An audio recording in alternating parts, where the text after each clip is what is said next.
Martina Navratilova. Until the next time, bye for now.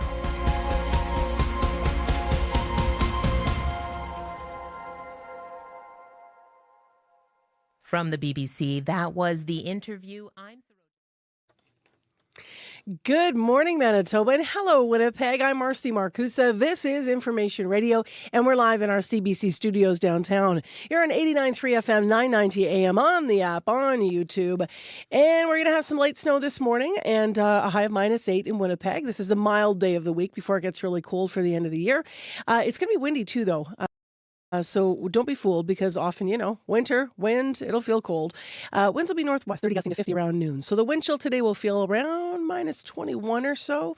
In Brandon, you're expecting some light snow, risk of freezing drizzle this morning, strong winds and a high of 0. So that means it could be kind of sketch traveling. And today in Thompson, periods of light snow for you as well. Your high -21, but you're mostly clear and cold with a wind chill around -34. Tuesday morning. Look who's back, Mr. Corey Funk. Good morning, Corey. Corey directing the show and going to be in studio covering our commute. Also back, Mr. Abby Adiyemi behind the controls. Hey, Abby. Abby covers the weather on this program. And Mr. Darren Marash makes sure we get seen. We feel seen, Darren. Thank you.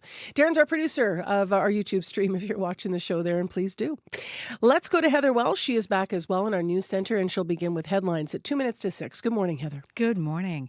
Well, an ongoing power outage has caused a Northern Manitoba First Nation to declare a state of emergency. Pimachikamak Cree Nation has been without power since Sunday because of a broken line over the Nelson River about 10 kilometers away. Temperatures have been as cold as -30, although they have moderated somewhat this morning. Manitoba Hydro doesn't expect to have service restored to Pimachikamak until tomorrow night.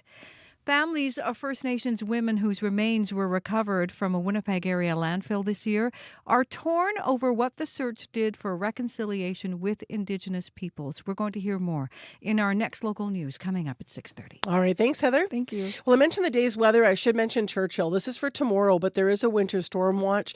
It means there could be blizzard conditions developing tomorrow in Churchill. What's interesting is now on Environment Canada's forecast, they say impact level high, but forecast confidence moderate, which is very interesting. So that is to say that we'll see how this develops. But with most blizzards, that's how it is anyway. So we'll see what happens in Churchill tomorrow. On the show in the first hour, we're going to talk about challenges out there with winter, the sound of ice cracking, a scary moment if you're on a river or a lake. We're going to talk more about safety in Manitoba. Stay with us. On Q. I'm Talia Schlenger in for Tom Power. On his Peabody Award-winning show, the comedian Mo Amer often blurs the lines between reality and fiction. He's not a child. He doesn't live at home with his mommy. You know that's a cultural thing. He'll tell you about pulling from his own life and the complexity of doing stand-up as a Palestinian American. Q. This morning at 10:30 in Newfoundland, and on the CBC Listen app, or wherever you get your podcasts. This is World Report. Good morning. I'm Sam Sampson in Edmonton. Bangladesh has declared 3 days of mourning for the death of its first female prime minister. Khaleda Zia has died at the age of 80. Her supporters describe her passing as a loss for the country and praise her role in moving Bangladesh from dictatorship to democracy. Ishan Gerg has more on her political legacy. Mother Zia was like a political guide to us, says one supporter. Hundreds like her gathered outside the hospital in Bangladeshi capital Dhaka, where Khaleda Zia passed away on Tuesday. Doctors say they had been treating her for advanced cirrhosis of the liver and kidney complications. World leaders are paying tribute to her, including Indian Prime Minister Narendra Modi, who says her contributions to improving relations between their two countries will always be remembered. Prayers chiming through the streets of Bangladesh as the nation mourns the loss of a leader who many credit for ushering in democracy in the country. Zia's political rise started in the 1980s when she rallied against military dictatorship in Bangladesh. In 1991, she became the nation's first female prime minister and only the second in a Muslim-majority country. Her political rivalry with the now ousted PM Sheikh Hasina defined Dhaka's political scene for decades. Her career was, however, marred by corruption charges which her Bangladesh Nationalist Party says were politically motivated. She was jailed in 2018 but released in 2024 after nationwide protests. Zia's supporters say her presence could have helped the Bangladesh Nationalist Party in the upcoming national elections in February. Observers say Khalida Zia's death represents the end of a generation of leadership that transformed the nation from a dictatorship to a democracy. Ishan Garg for CBC News, New Delhi. Protests over soaring prices and a collapsing currency are spreading across Iran, from Tehran to other major cities.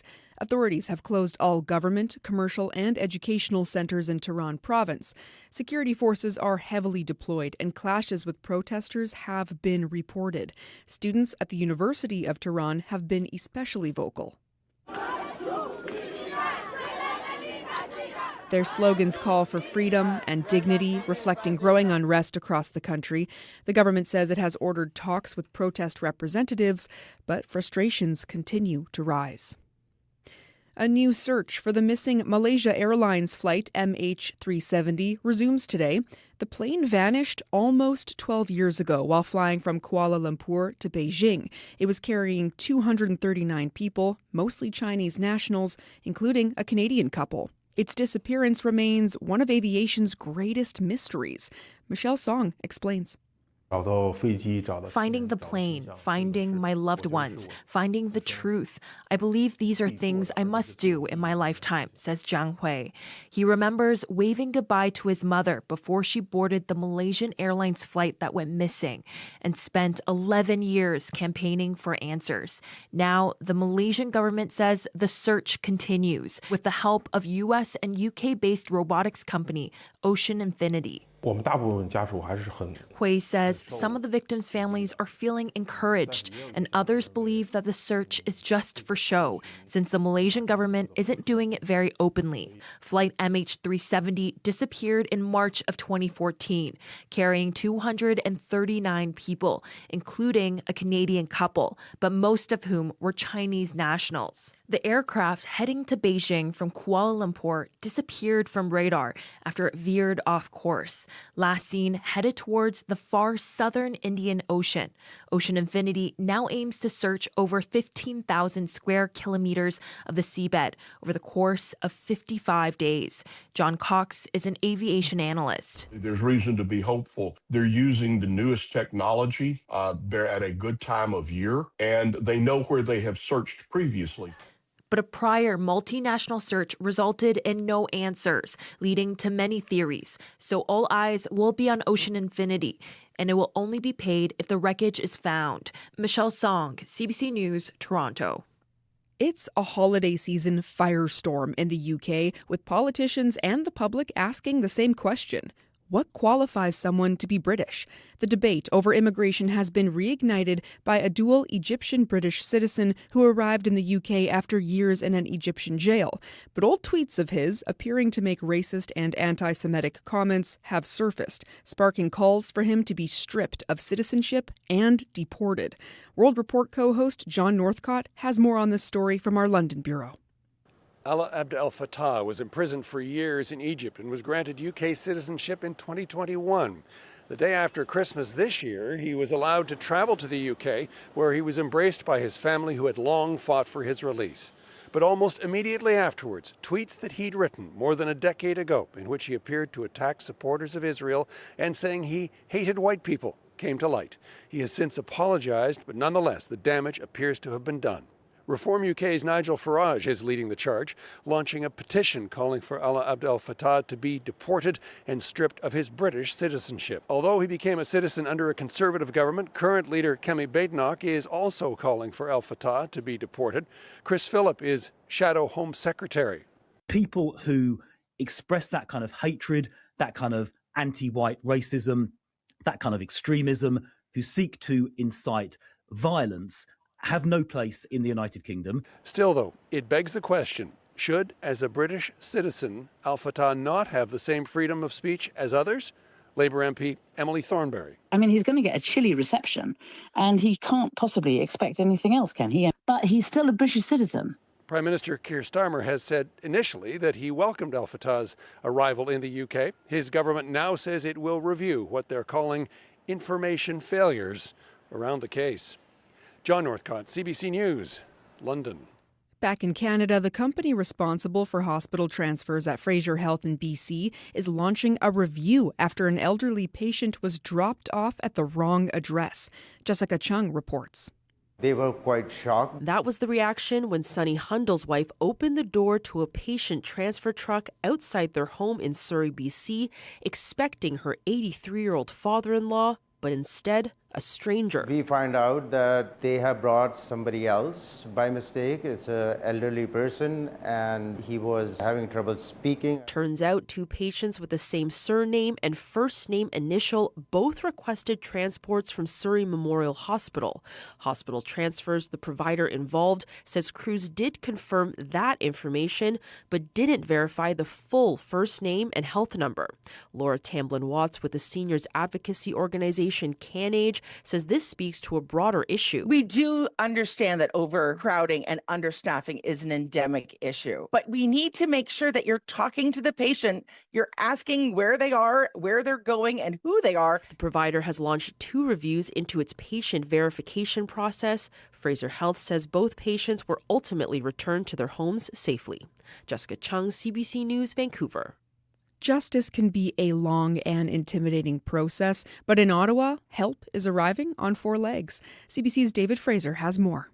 In drug court, we give progress reports every week. In Ottawa's drug treatment court, participants like Michael Judge stand in front of a judge each week, talking openly about addiction, relapse, and recovery.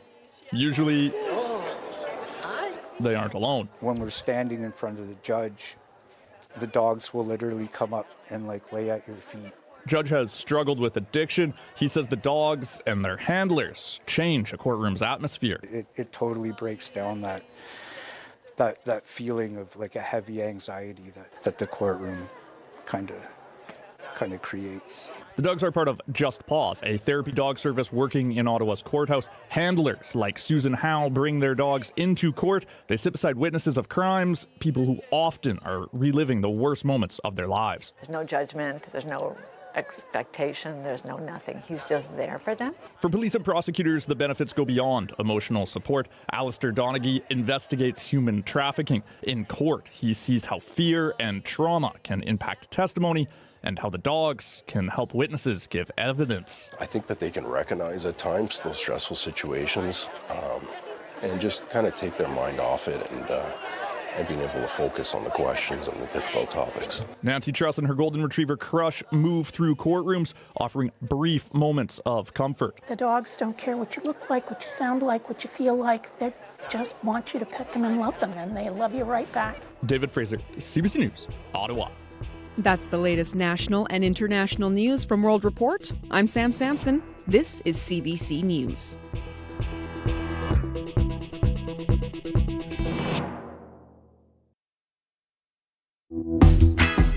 Dogs, they're the best. Totally biased. Good morning, everyone. I'm Marcy Marcusa. We're live in downtown Winnipeg on 89.3 FM, 990 AM on the app and YouTube. Thanks for joining us. This is Information Radio, aka The Morning Show. In this hour on it, we're going to be talking about safety on the ice. The sound of ice cracking can be a scary moment if you're in a river or a lake, and there have been some Manitobans caught in this way. We'll talk about those ice safety tips that in fact could save your life, especially with this weather where it's really cold and then it's jumping back to milder conditions like today, and then tomorrow it's cold again. What does that mean for ice safety? So stay tuned, we'll talk about that. Also this hour on the show, 2025 was sure a year to remember in Canadian politics. Journalist Rob Russo is going to join us looking back on some of the highlights. Remember, we started this year with a different prime minister.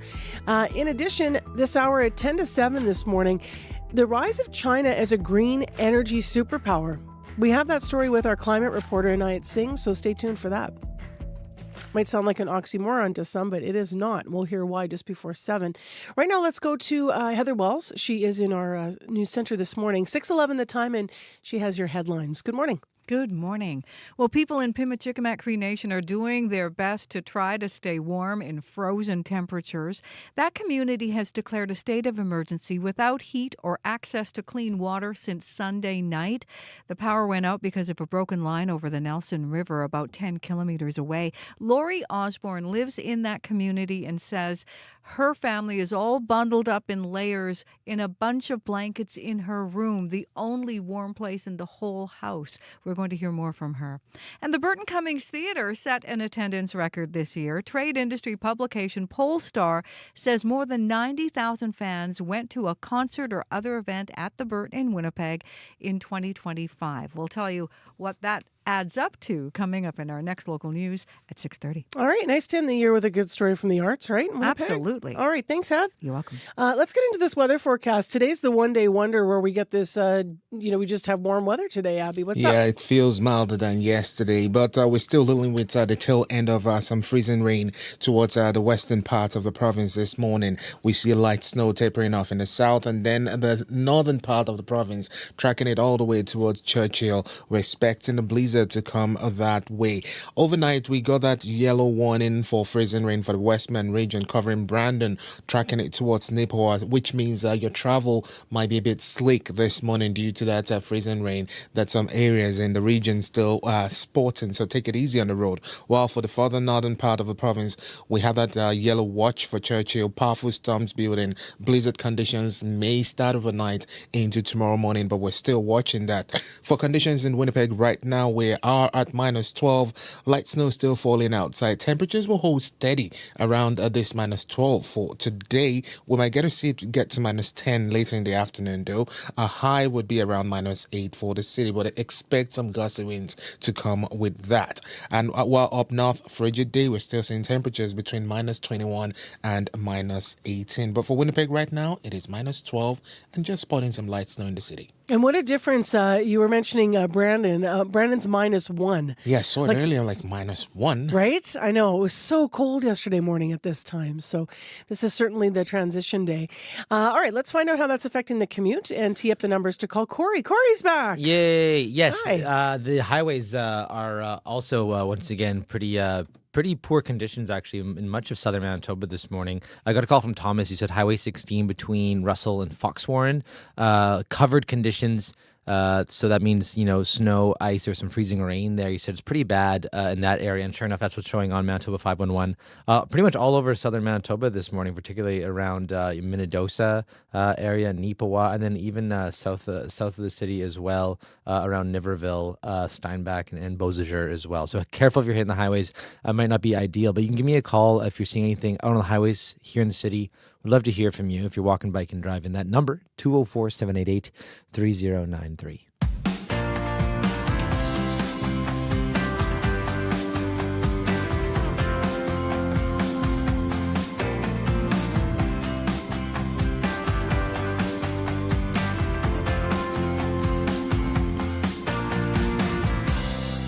Thank you, Corey Funk. Well, let's get out to something that is of great concern right now, and that is the condition on different ice surfaces in our province. So you're probably back on the ice in some way. Maybe you're fishing, skating, driving, snowmobiling. Safety advocates warn you to be extra cautious when you're venturing outdoors. RCMP confirmed a 71-year-old man died after his vehicle went through the ice in Buffalo Point. That happened earlier this month. 2 others are still missing after their vehicle went through the ice last week near Grand Rapids. And I noticed on the Lac du Bonnet and Lovinit forum, people were posting photos saying, they thought it was going to be okay, but they ended up having to turn back, and they were lucky to leave safely off the ice because it just wasn't stable in parts of that area. Now, yesterday on Up to Speed, Chloe Friesen spoke to Lauren Edwards about this. He is with Life Saving Society Manitoba. Here's what he had to say. Good afternoon, Lauren. Hi, Chloe. So, how concerned should we be about the ice conditions at this time of year? What are we seeing? Sure. Well, of course, as an organization, number one priority is drowning prevention. Certainly being prepared is very important to us, and we are a hardy bunch in Manitoba. As you mentioned, we like to get out there and enjoy our winter activities, but we just want to suggest a couple of ways of doing that safely. So, everybody has a good trip out and a good experience, and no bad memories to take back with them. Let's talk about some tips. If Manitobans want to go out on the ice, what should they look for first? Sure. Well, you've got to be aware that there's a certain level of ice thickness that is necessary. And of course, the heavier the vehicle is, the thicker the ice you're going to need. And essentially right now, if you're ice fishing or skating or walking, you want about 10 centimeters or so. Snowmobile, a little bit more, 12 centimeters, a small car or a light truck, you can get away with 20 to 30 centimeters, and a full-size truck, 30 to 38 centimeters. And how you find that out, of course, is by drilling a hole and finding out the thickness of the ice. And, fortunately for us, we've got great people in Winnipeg, like our partners at the Forks, who do regular checks of the ice thickness and the quality. So when they say it's good to go, it's good to go. So we recommend, going to a place where the ice has been checked by professionals rather than just venturing out on your own. But if you have to, then you can drill a hole in the ice, and it doesn't have to be with the big ice augers that the ice fishermen use. It can be, but even just a drill from your home with long enough drill bit will get you through and allow you to drop a tape measure in and to measure the proper thickness. So ice thickness is very important, but there's a lot of other things to keep in mind too. You mentioned some snow on the way, some more snow, and that can result in some risks because snow often acts as an insulating blanket that actually hinders ice formation and growth. So what you want to do is look for that hard ice, that ice that looks almost black and dark blue. That's the kind of ice you're after. So if you're out there looking to get on the ice and you don't say have a drill or something, like you can, I should rephrase that. Can you go on ice that hasn't been tested if you don't have a drill, or what's your recommendation there?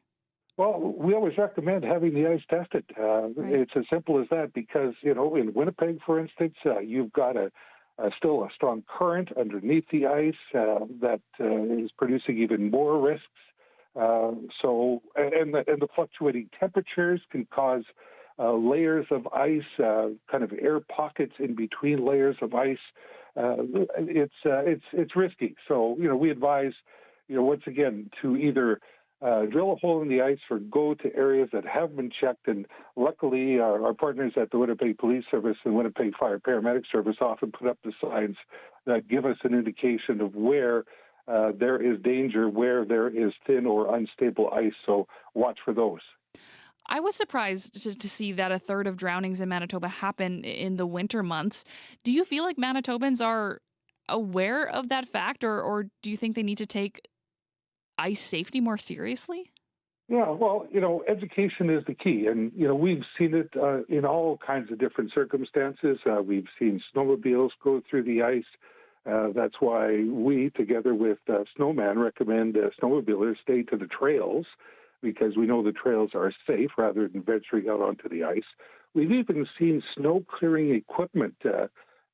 People have been plowing snow at the edge of the road and topple over into a ditch and break through the ice in a ditch and end up drowning. So there's all kinds of circumstances that maybe you don't think of, but a little pre-planning will go a long way, and that comes into being prepared yourself in terms of what you're wearing. We recommend having a buoyant floater coat, or even some snowmobile suits have a good level of buoyancy. And we even recommend a life jacket in certain circumstances because, if you go through the ice, what clicks in is Dr. Gordon Giesbrecht, retired professor, University of Manitoba. Dr. Popsicle, yes. He has the 1-10-1 principle. Very important because if you go through that ice, you've got 1 minute to get your breathing under control. You've got that cold shock response. Then you've got 10 minutes of meaningful movement before that cold incapacitation sets in, and then basically an hour before you become unconscious due to hypothermia. And in any of those cases, what you want to do is, of course, keep your head above that water, which is icy cold. And what's going to help you do that? Well, a buoyant floater coat, snowmobile suit, or a life jacket. Is there a difference in danger between falling through ice on a lake versus a river? Well, probably the difference, I mean, there are a lot of variables that come into play, but in a river, you have that current. We know in the summertime, if you fall out of a boat, the river is going to take you downstream. Well, there's still that water underneath those layers of ice, so that is a factor. Out of the lake, not so much likely, but in certain circumstances, there can be a current there as well. So that's your difference. To leave listeners with one piece of advice, Lauren, what would you like to leave them with? Well, I'll leave them with a couple of quick ones, and that is don't go out onto the ice alone. You want to be able to help, have somebody there to help you, or you can help them. You want to stay away from unfamiliar paths. You want to avoid going out onto the ice at night or in poor visibility. And again, carry the proper equipment with you. If you've got some ice picks, that'll help you get back onto the ice if you go through, or even some kind of a rope, like a throw bag, that goes up to about 25 feet. That could be the difference between life and death. And we certainly want everybody to enjoy this great winter we have. Lauren, really appreciate your time this afternoon. Thank you. My pleasure. CBC's Chloe Friesen speaking with Lauren Edwards with the Life Saving Society of Manitoba. Celebrate New Year's Eve with CBC. The party is just getting started here. Cue the fireworks. We are going live on New Year's Eve, taking the party nationwide, bringing in each new year one by one. That's 6 different countdowns with surprise guests and familiar faces. Let's make this New Year's a night for the ages. Your countdown begins right here. Live Cross Canada Countdown. Watch free on CBC Gem or wherever you stream CBC. 6:23 a.m. is the time right now, and we do have some challenges with travel. So freezing rain continues around Brandon, Ipawa, Killarney, Melita, and Souris. You're going to note the temperature change. It's -1 in Brandon right now, so obviously that's going to add to the problems. And Highway 16 between Russell and Foxwarren, that stretch apparently is pretty sketch. So we did have a call about that. If you want to update the commuter line this morning, please do 788-3093. Well, 2025 sure was a roller coaster year when it comes to Canadian politics. Mark Carney became Prime Minister. He led the Liberal Party to victory. Conservative leader Pierre Poilievre could only have been stunned at his own dramatic reversal of fortune. He lost his seat, but then, of course, he's still back at the helm of the party. He ended up winning another seat and getting in. Someone had to step aside. And then the background of all this was, of course, not in Canada at all. The highly unpredictable presidency of Donald Trump. Rob Russo's here to look back at the year that was. He's the Canada correspondent for The Economist. We've reached him in Ottawa. Good morning. Morning, Marcy. How are you doing? I'm all right. This was quite a year. Do you want to take a stab at a headline and characterizing it that way? Sure. I don't know whether to say whiplash colors are in order or to say reporters' predictions are made to make the weatherman look good, because no one, including Mark Carney, predicted there would be a Prime Minister, Mark Carney, in 2025, and any serious observer who would have predicted a Liberal near majority in 2025 would have been recommended for electroshock therapy. So there was the kind of tumult that we're probably going to see on the sidewalks in Brandon, it sounds like this morning, with people going head over heels, complete reversals of fortune. Yeah, right. Hard to really wrap your head around a year ago at this time before the calendar flipped. So when we started 2025, Justin Trudeau was still Prime Minister, of course. Conservative leader Pierre Poilievre was really looking poised to lead the country. Remind us of what happened here. Well, Chrystia Freeland stabbed Justin Trudeau in the front and walked out on him. Trudeau realized his own caucus wanted him out and surrendered his leadership before others in the caucus could pick up the shiv. Then all of a sudden, a guy nobody could identify. There was a poll, in 2024, Marcy. There was a poll of 2,000 Canadians, and only 7% could identify Mark Carney by his picture. But his CV dazzled Liberals and then impressed the electorate. But the most important thing that happened was that Donald Trump launched a trade war against Canada in 2025, and Pierre Poilievre campaigned against Trudeau instead of Donald Trump, and thereby squandered the greatest lead in modern political history and lost his own seat. There is something to be said too for what was on the CV, right? For Mark Carney, you may not have known who he was, but then all of a sudden we have a trade war, and you go, well, hang on a minute, this guy led the Bank of Canada and the Bank of England. Like maybe he's the guy for the tariffs, right? To talk business, and maybe it's okay that he hasn't been a politician. Sure. Yeah. That was almost in his favor. Mhm. But you got to combine that with some nimble-fingered larceny of the Conservatives' policy book, Marcy. He reinvented the Liberal Party. He abandoned a whole bunch of dogma like carbon tax, Paris targets for greenhouse gas reduction. You want an oil pipeline to the Pacific? He's okay with that. Whereas Trudeau was very reluctant to get into that sort of thing. So yeah, he dazzling CV, but also some very nimble repositioning of the Liberal Party towards the center, if not the center right. Meantime, how would you characterize then now what's been happening with Conservative leader Pierre Poilievre and where he's taking the Conservative Party?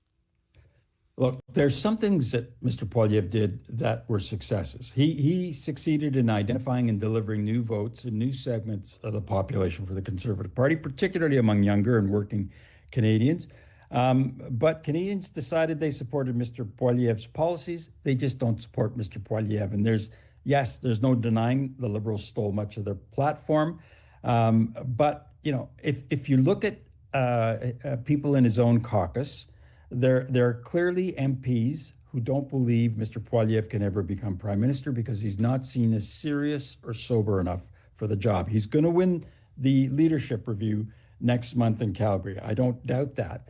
But he is probably having the clammiest Christmas holiday of any of the political leaders because he's perspiring, waiting to see if one more of his MPs crosses the floor and gives Mark Carney the majority that he didn't win in the last campaign. And all of a sudden, the ask of Mr. Poilievre is going to be a much greater one. It's not just make me the leader until the next election in a minority parliament. It's make me the next leader for the rest of the decade. Do you think that people are crossing because the Liberals have moved more to the center, and that's appealing, or because this is $1 million question, I guess, or because they don't like how Poilievre's leading the Conservatives? I think you've put your finger on two things that can be true at the same time. Conservatives definitely feel more comfortable in the policy environment of the current iteration of the Liberal Party. They wouldn't have crossed the floor for Justin Trudeau. So there's that. But at the same time, there's three of them who've left. One left politics entirely rather than serve in Mr. Poilievre's caucus. And that's a reflection of Mr. Poilievre's style and how he runs the government. They're not crossing the floor because they're going into cabinet. That happened with Belinda Stronach earlier in this century. That's not what's going on. They're leaving to sit on the backbench. So there's clearly a problem with Mr. Poilievre's leadership when it comes to some people in that Conservative caucus. All right, Rob Russo, thank you. We'll see what 2026 brings. Look forward to speaking to you again, Marcy. That's Rob Russo, Canada correspondent with The Economist and veteran journalist who covers Ottawa. Remember, of course, the other big headlines take us to the NDP, who end the year without official party status. And then, of course, the Green Party, which still struggles with leadership, and Elizabeth May still finding herself at the helm. So what will be needed to rebuild in 2026, we will all see. A couple days left in the year. Right now, we have a couple minutes left before news. I just want to mention that we do not have business news this morning. For the latest stories in the world of business and numbers, please check cbc.ca/business. But much more information radio ahead. Your news, though, is next. This is CBC News. Good morning. I'm Heather Wells in Winnipeg. At 6:30, it is -12. You're going to feel the difference this morning. It's much milder, but windier as well. A south breeze is going to become a strong north wind later today. The high is -8, and then snow and blowing snow expected overnight as we chill out again to -20. People in Pimachikamak Cree Nation are doing their best to keep warm in frozen temperatures. That community has been without heat, access to clean water, or communication with emergency services since Sunday night.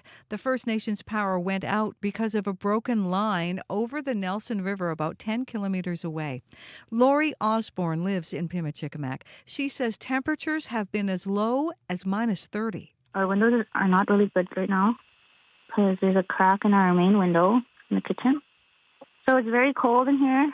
My baby is all bundled up and layered up. She's got her mucklucks on, her hat on, and she's got like 3 sweaters on and 2 pantses. Me, I have a sweater and a blanket. Work to repair that line is going to start today, but Manitoba Hydro estimates power to Pimachikamak won't be restored until tomorrow evening. Families of First Nations women whose remains were recovered from a Winnipeg area landfill this year are torn over what the search showed about progress on reconciliation efforts with Indigenous peoples. Donna Bartlett's granddaughter, Mercedes Myron, was one of the women whose remains were found in the Prairie Green landfill. Myron, who was from Long Plain First Nation, was murdered in 2022. Bartlett hopes what her family went through changed things for others, but she's not so certain it did. They got these big plans, but nothing gets done. So reconciliation is kind of, to me, it's kind of not real. Bartlett hopes to see more support for vulnerable people like her granddaughter. Well, while the Winnipeg Jets have not found much success at Canada Life Centre this season, True North Sports and Entertainment is having better luck with a different venue. The Burton Cummings Theater set an attendance record this year. Trade industry publication Polestar says more than 90,000 fans attended a concert or other event at Winnipeg's Burt in 2025. That attendance adding up to gross ticket sales of $5.4 million Canadian. Ruben Ramalhiro, True North's live entertainment director, would not say whether that translates into net annual profits. True North purchased the building in 2016. The joke is for $1, and it's probably been the most expensive dollar they've ever spent. We're about $3 million in reinvestment into the theater now. Ramal Aero says improvements made by True North to the theater include new seating, a new sound system, or professional area backstage. Well, let's talk about those Jets.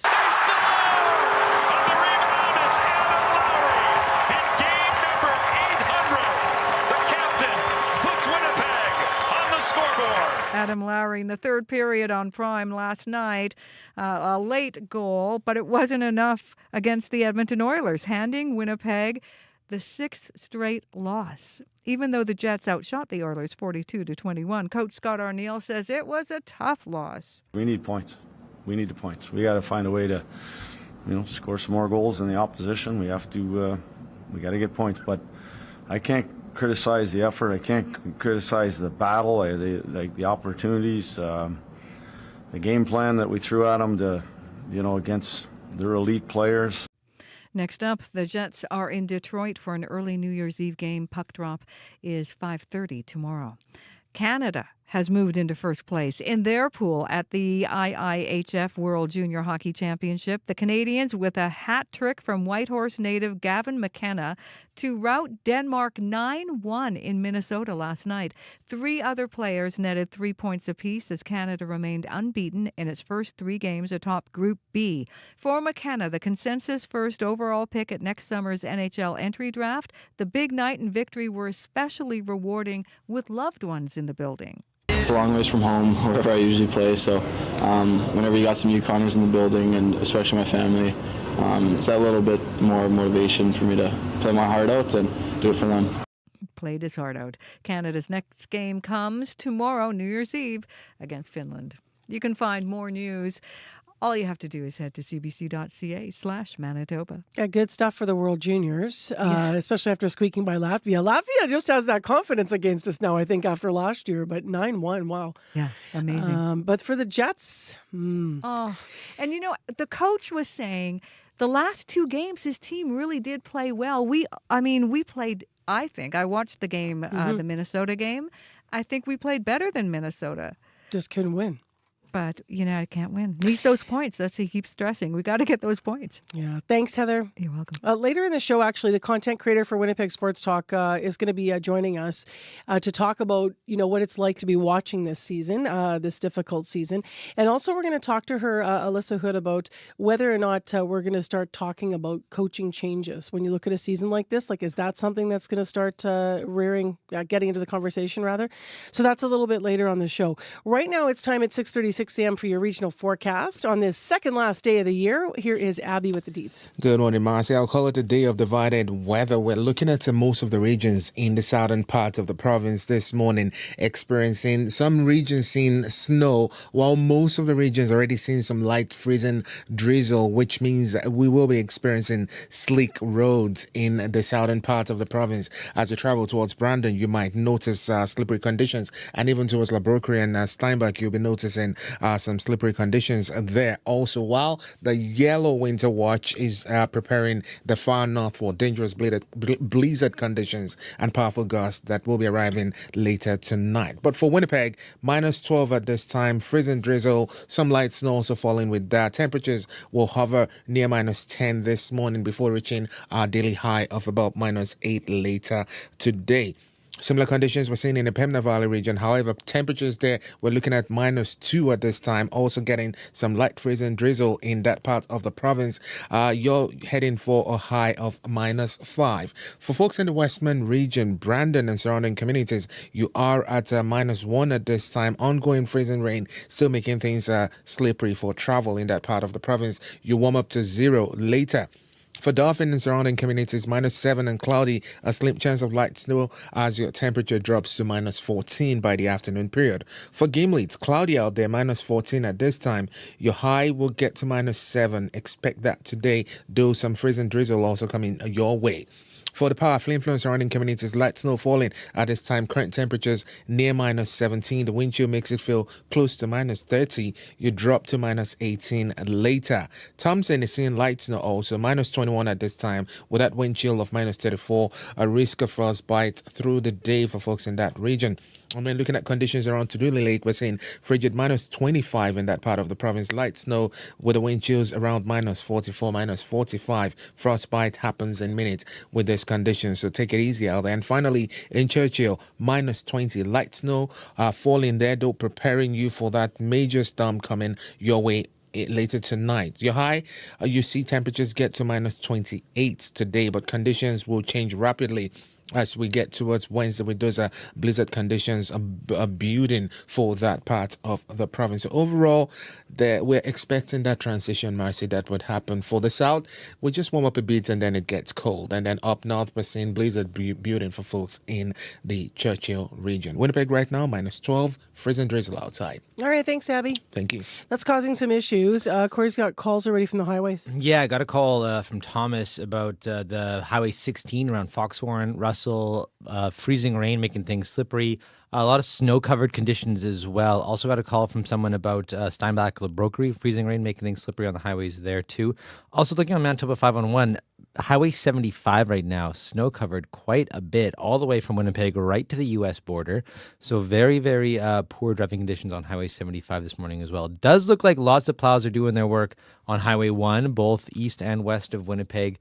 So those should be okay conditions, but a lot of those other highways around the province, not ideal. So be safe if you're hitting the highways this morning. In the city, haven't heard of anything yet, but if you see something, you give me a call if you're walking, biking, driving, 204-788-3093. All right, thanks, Corey. Thank you. Well, highways are busy, so are airports at this time of year.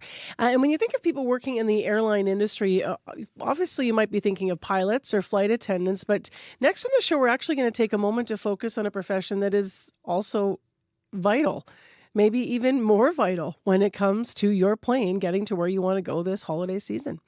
The CBC's Martin Jones recently met with an air traffic controller, Kimberly Martin, in Gander, Newfoundland. Candidate 1 Gander Center, good afternoon. It's block 2506, say requested level. So the flight's coming off the ocean. He checks in with him. He gives him a code. He's happy at the flight level he's at. Roger.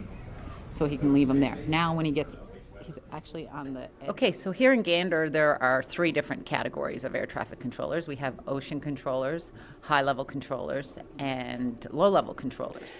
Gander is a small town, but the operations here in this building are massive. Help us understand exactly the scope of the flights and the work that is done out of this building right now.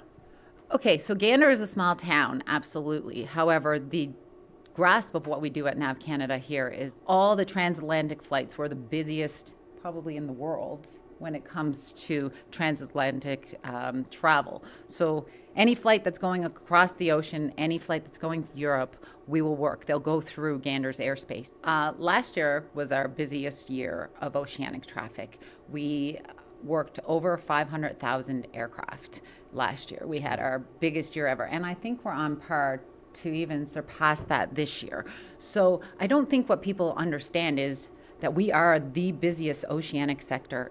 We're the highway of the skies, basically. We work all the transatlantic aircraft. We border with Prestwick Center on the other side. We're coordinating with them all the time with our aircraft going eastbound and westbound across the ocean. We actually border on with New York. We deal with Santa Maria down south. There's Reykjavik up north. We have all the northern flights as well. The volume is there, the demand on air traffic controllers is there, and the need for more even as well. Talk a little bit about the stress level, because we often hear that an air traffic controller is one of the most stressful jobs you can have. How stressful is it in your perspective? Well, I'm sure, like any job, that once you're trained to do the job, but the training is very important for that, because it does have to be something you can handle. The stress is definitely there. There is stresses to having this job. You do have to be able to work under stressful conditions and scenarios, because everything is changing every day. So your stressful scenario today may not happen tomorrow, and you might not see it for 2 weeks' time, and then there might be another stressful scenario that you're in. Yes, it does, but we're definitely equipped with the abilities to deal with that. But I guess it's not for everyone for that reason, but we definitely have the support system with NAV Canada that anytime there's anything concerns with stress or anything, we definitely get them managed and dealt with. Candidate 1 Gander Center, good afternoon. It's block 2506, say requested level. So the flight's coming off the ocean. He checks in with him. CBC's Martin Jones speaking with Air Traffic Controller Kimberly Martin in Gander, Newfoundland and Labrador. Air traffic controllers are people we don't often hear from, as I said, going into that item. They do kind of fly under the radar, if you will, and I'm using that on purpose because coming up on January 2nd, which is Friday, on CBC Radio, a special cross-Canada morning show will replace our show, and all across the country, you'll hear this. It is called Under the Radar, and it's going to highlight more of those types of professions. All right, what are we talking about? A new year means a fresh start. Okay, make a list for the year and take charge of your life in 2026. Look, I'm not talking about your to-do list. I'm talking about your watch list. Cross off Family Feud Canada, St. Pierre, and this hour has 22 minutes. There's no excuses. Dream big, people. Enjoy all your favorite shows on CBC TV or stream anytime on CBC Gem. Mic drop. That's a fun one. 6:44 a.m. is the time right now. Well, you might be snuggling in and watching TV right now. One of the shows that a lot of people are talking about is called Heated Rivalry. This is a television adaptation of Nova Scotia author Rachel Reid's gay romance book series called Game Changers. So the main characters are two Major League male hockey players who are pitted against each other from the moment they're drafted, and then they begin a heated affair. And the show is actually based off of one of the first gay hockey players in the NHL back in 2016. And it features a ton of Canadian musicians. We're hearing from one of them right now, Wolf Parade. This is All Believe in Anything from the Heated Rivalry soundtrack on CBC.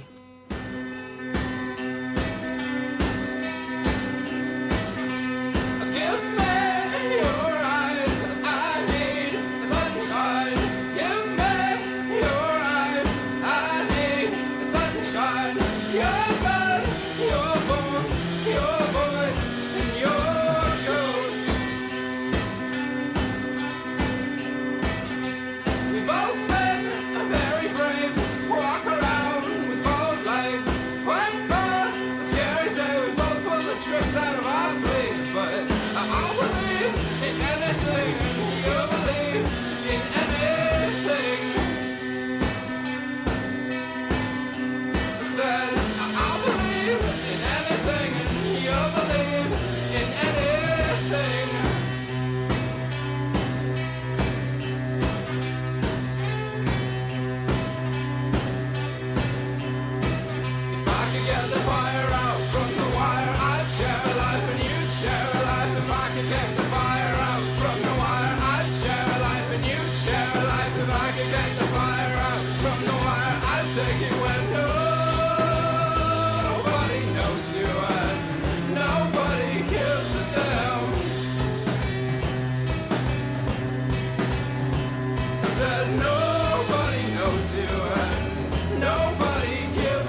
Wolf Parade, I'll Believe in Anything, recently featured on the hit Canadian television show Heated Rivalry. It is on CBC Music's list of all of the Canadian music moments from that show, and there are quite a few of them. So if you want to check it out, that list lives at cbcmusic.ca. So not only Wolf Parade, there's Feist, there's Lou Phelps. It's just a big soundtrack of Canadian musicians. So you can also check out the newsletter at cbc.ca/listen if you want to read more about that playlist. It is right now 11 minutes to 7 o'clock. I'm Marcy Marcusa. Thanks for joining us. Here we find ourselves on the second last day of the year, Tuesday morning, and it's mild. You're going to feel that right away. Yesterday we were at minus 25 at this time. Today we're at minus 12. There is light freezing drizzle, though, that's kind of ruining the warmth, and that is causing some issues, especially in areas around Steinbach and LaBroquerie. We've had calls also around between Russell and Fox Warren. We do know that that freezing drizzle is going to continue today, the freezing rain around Brandon, where it's minus 1. So just expect it to be a little bit difficult in those parts of Manitoba this morning. And call us with updates, 788-3093. Well, next on the program, there has been an energy revolution going on, led by cheap, efficient, clean tech, all coming from China. The country's flooding markets with electric vehicles and solar panels right now. Analysts say it's making a dent in the dominance of fossil fuels like oil, gas, and coal. And this year, with the U.S. under President Donald Trump pulling back from climate action, it's becoming clear just how far ahead China is in terms of embracing clean technology. CBC's climate reporter Inayat Singh spoke with Chloe Friesen about this. So why has China become so dominant when it comes to clean technologies? China has been working on this for a long time. It's driven by their need to have a secure domestic supply of energy, of cheap energy. And so, we all know China uses a lot of power. They have a huge manufacturing base and a huge population. But what they don't have are massive oil reserves of places like the US or Saudi Arabia or even Canada. So over the past 2 decades, China has pumped state investment into what they think are the energies of the future, solar and wind power, and also into technologies like electric cars and batteries, which run on the electricity made by solar and wind. It's also they can reduce their dependence on importing foreign oil, on importing foreign gas, and they have been quite successful. I spoke with Sam Butler-Sloss, researcher at Ember, a global energy think tank that's tracking China's energy transition. And then there's a striking story of just the sheer scale of deployment. So last year, China installed more solar than the US has in 30 years. Last year, China sold more electric vehicles than the US has on the road. So half of Chinese car sales are electric. He says all this to show just how fast things are moving in China. These statistics represent huge leaps in manufacturing, deploying, and just advancing the technology. It also means it could be hard for other countries at this point to catch up if they decided to challenge China on these clean technologies. So what does this mean for climate change and carbon emissions? Experts I spoke to said that China's focus is actually economic. They want that cheap, secure domestic supply of energy. They also want to dominate industries like the car industry and the battery industry. It hasn't actually taken a similar role as a global climate leader. So we just had a major UN climate change conference in November in Brazil, where everyone was looking to see if China would step up as a major diplomatic voice, especially in the absence of the US. But China did not. But at the same time, the reality is that electric vehicles cut emissions. Solar and wind power are the best bets to reduce the use of oil and gas. These technologies are super important for fighting climate change. Lee Shaw, Senior Fellow at the Asia Society Policy Institute in Washington, D.C., has been looking at all this, and he tells me that, that clean technology development is actually more important than saying big words at climate conferences. I think China's industrial strength, right, the ability of one single country to so rapidly cut cost, right, on green energy solutions, offers much of the rest of the global south the best opportunity to leapfrog, right, to fulfill their energy security demands and the need to decarbonize at the same time. Lee is referring to the other side of this, which is which countries are actually buying the Chinese clean tech. He says that the most helpful contribution to fighting climate change is developing those cheap electric vehicles and cheap solar panels and wind power so that low-income countries can adopt them. So where does this leave Western powers like Europe, the US, or Canada? There used to be this old consensus, this old idea that rich countries would actually use their financial power, their technological know-how to lead the fight against climate change. So it would be Western countries that would first develop, electric vehicles, cheap solar, wind, and then developing countries would follow their example. That hasn't happened. The opposite actually has come true. Developing countries, because of financial reasons, have flocked to cheap Chinese electric technology. And meanwhile, Western countries are going the other way. In many ways, they're doubling down on fossil fuels. The US wants to pump more oil and export more gas. Even Canada is looking at expanding gas exports and building new pipelines. The experts I spoke to suggested this could lead to this new divide, this new era of those old petrostates versus the new so-called electrostates like China. And in the end, it also means some tough decisions for countries like Canada and other Western countries that want to cut their emissions. They will have to decide which kinds of cheaper, low-carbon Chinese technology they will import, they will allow in, and which to keep out or tariff to protect our own economies. And as this is all happening, we're seeing climate change and its impacts getting worse. How far could this go to actually help reverse that trend?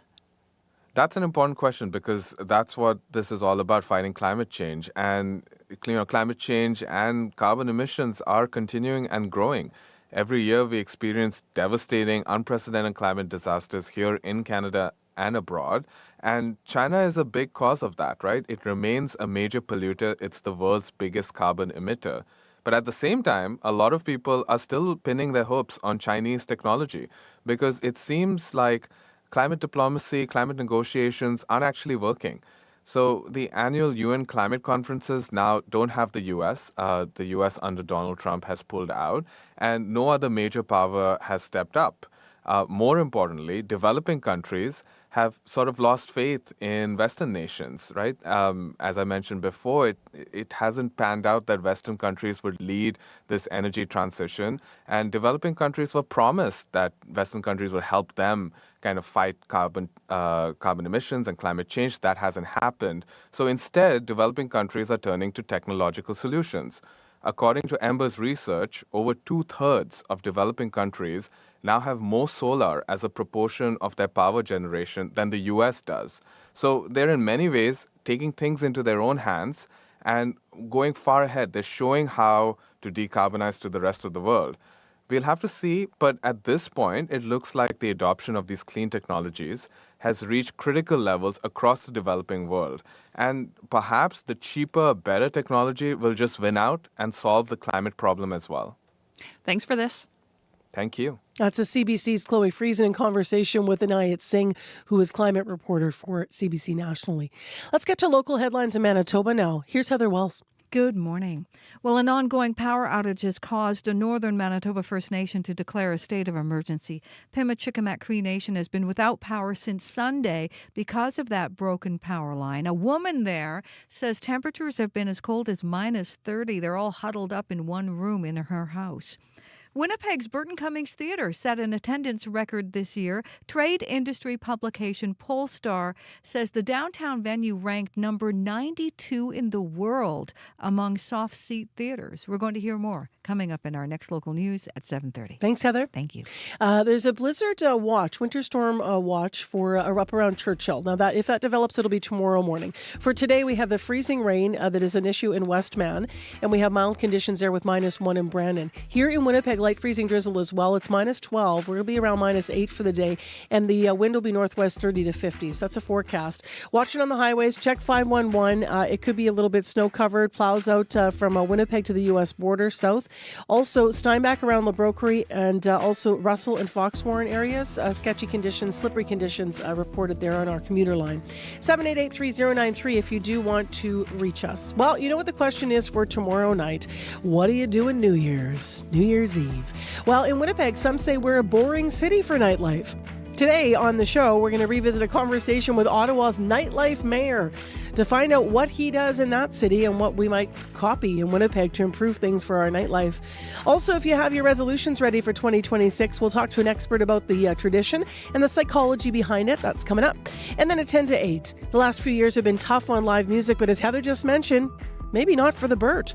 We'll have a more detailed report coming up with Bartley Kivas, who will be in studio with us. Stay tuned. It's all still ahead on Information Radio on CBC.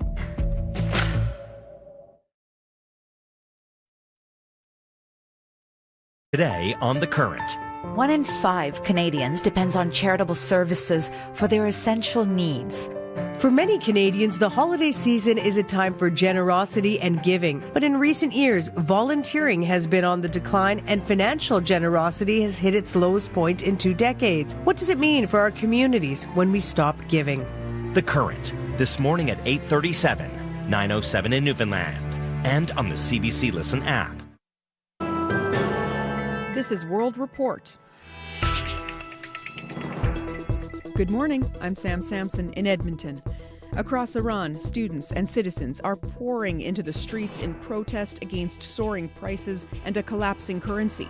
Markets are shutting down, security forces are on high alert, and the unrest is drawing international attention, including from the U.S. State Department. The CBC's Farzad Fatulazadeh has the latest. Students from multiple universities in Tehran have joined citizens in the streets, chanting slogans like "Student, student, be the voice of your people." Parts of Tehran's markets remain closed as shopkeepers join the demonstrations. Security forces have been deployed in several cities, including Esfahan, Kermanshah, and Shiraz, as tensions rise and clashes occasionally break out. The Iranian government has acknowledged the protests and promised dialogue with leaders.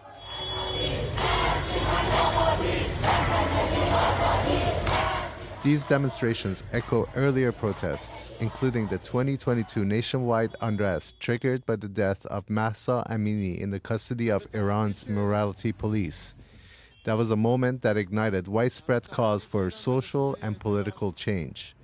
Human rights groups estimate that hundreds of people were killed in those protests, with some counts putting the death toll at around 476 or more during the nationwide crackdown. The Iranian rial has plunged to record lows under Western sanctions, driving inflation even higher. President Masoud Pezeshkian has announced plans for monetary reforms aimed at stabilizing the economy and protecting purchasing power. Farzad Fatulazadeh, CBC News, Toronto. The United States is escalating its so-called war on drugs, with President Trump confirming what is believed to be the first U.S. operation inside Venezuela. There was a major explosion in the dock area where they load the boats up with drugs. The move follows months of strikes against what the White House calls narco-terrorist boats in the Pacific and Caribbean. Our Washington Bureau's Willie Lowry has the latest. Willie, the president didn't give many details, but what do we know so far? The U.S. targeted a dock on the Venezuelan coast. U.S. President Donald Trump says it's where alleged drug boats load up before shipping off for various parts of the world. CNN is reporting that the strike was carried out by the CIA using drones. The strike appears to have taken place just before Christmas. Trump did not disclose the exact location. Democratic Senator Chris Coons says he's stunned by the escalation. Frankly, it's pretty stunning that President Trump would reveal a covert action like this by bragging about it. Now, that is a significant escalation on Trump's so-called war on drugs. It really is. Since September 2nd, the U.S. has launched more than 30 strikes on alleged drug boats in the Caribbean and Eastern Pacific. The Trump administration has made stopping the flow of drugs into the U.S. a major priority and says it's at war with South American drug cartels. But striking land is a very different thing than hitting boats in international waters. The U.S. has steadily ratcheted up pressure on Venezuela. Earlier this month, Trump announced a blockade on sanctioned Venezuelan oil tankers, an attempt to cripple the country's main source of revenue. And Trump has openly mused about ousting the country's president, Nicolas Maduro. Willie Lowry from Washington, thank you. My pleasure. A new search for the missing Malaysia Airlines flight MH370 resumes today. The plane vanished almost 12 years ago while flying from Kuala Lumpur to Beijing. It was carrying 239 people, mostly Chinese nationals, including a Canadian couple. Its disappearance remains one of aviation's greatest mysteries. Michelle Song reports. Finding the plane, finding my loved ones, finding the truth. I believe these are things I must do in my lifetime, says Zhang Hui. He remembers waving goodbye to his mother before she boarded the Malaysian Airlines flight that went missing and spent 11 years campaigning for answers.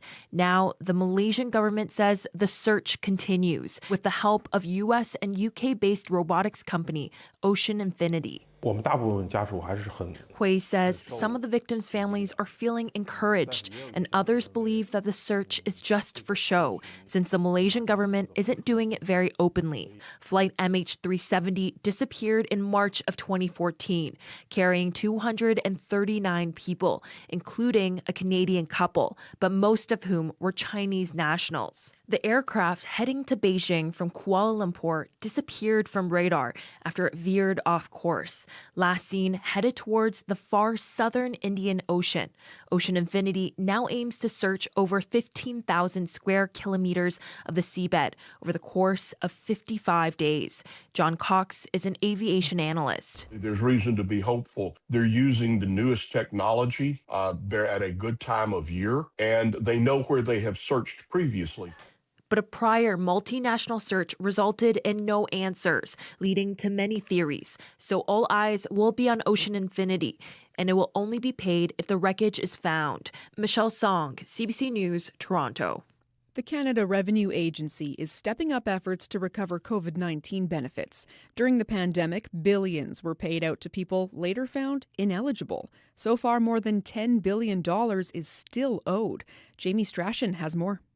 I was stunned. I could not believe it. Patrick Massey thought the money he received during COVID was long in the past. During the worst days of the pandemic, Massey, along with hundreds of thousands of Canadians, applied for the Canadian Emergency Response Benefit, or CERB. I would have never applied for anything that I did not qualify for. According to the federal government, Massey was not eligible for the CERB money and is now being asked to repay nearly $30,000. He's far from alone. In fact, the Canadian Revenue Agency says since 2022 it has been trying to collect nearly $14 billion in benefits paid to people later found to have not met CERB requirements. Insolvency trustee Blair Manton says people have a right to appeal, and in general, the CRA has been willing to work with people. But that's changing. We're certainly seeing bank account freezes now.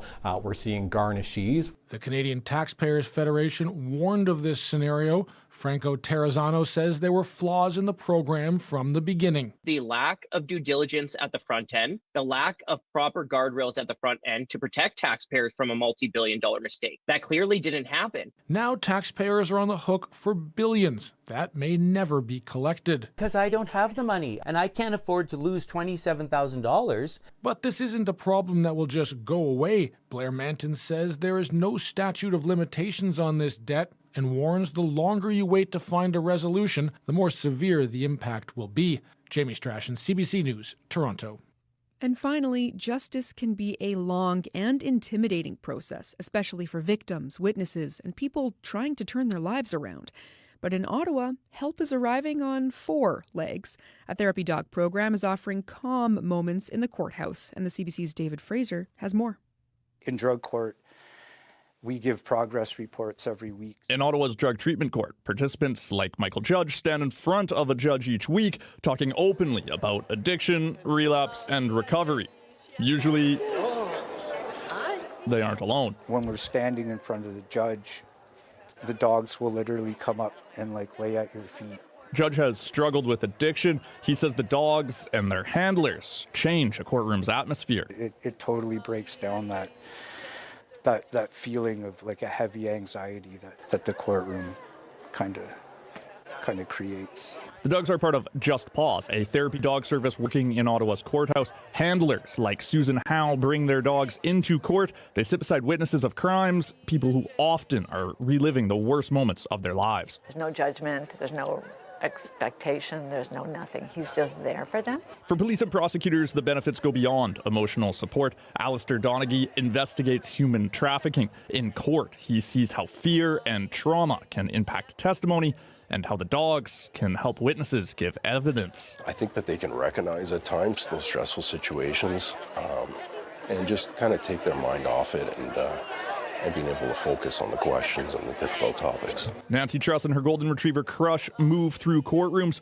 offering brief moments of comfort. The dogs don't care what you look like, what you sound like, what you feel like. They just want you to pet them and love them, and they love you right back. David Fraser, CBC News, Ottawa.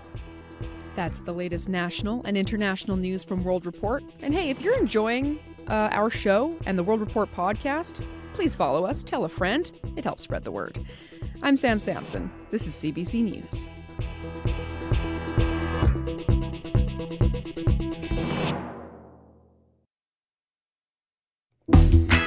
Good morning, everyone, and welcome to the warm day in southern Manitoba, at least, before we begin back to the deep freeze. The problem is it's challenging with some freezing drizzle, especially to the west this Tuesday morning. Thanks for being with us.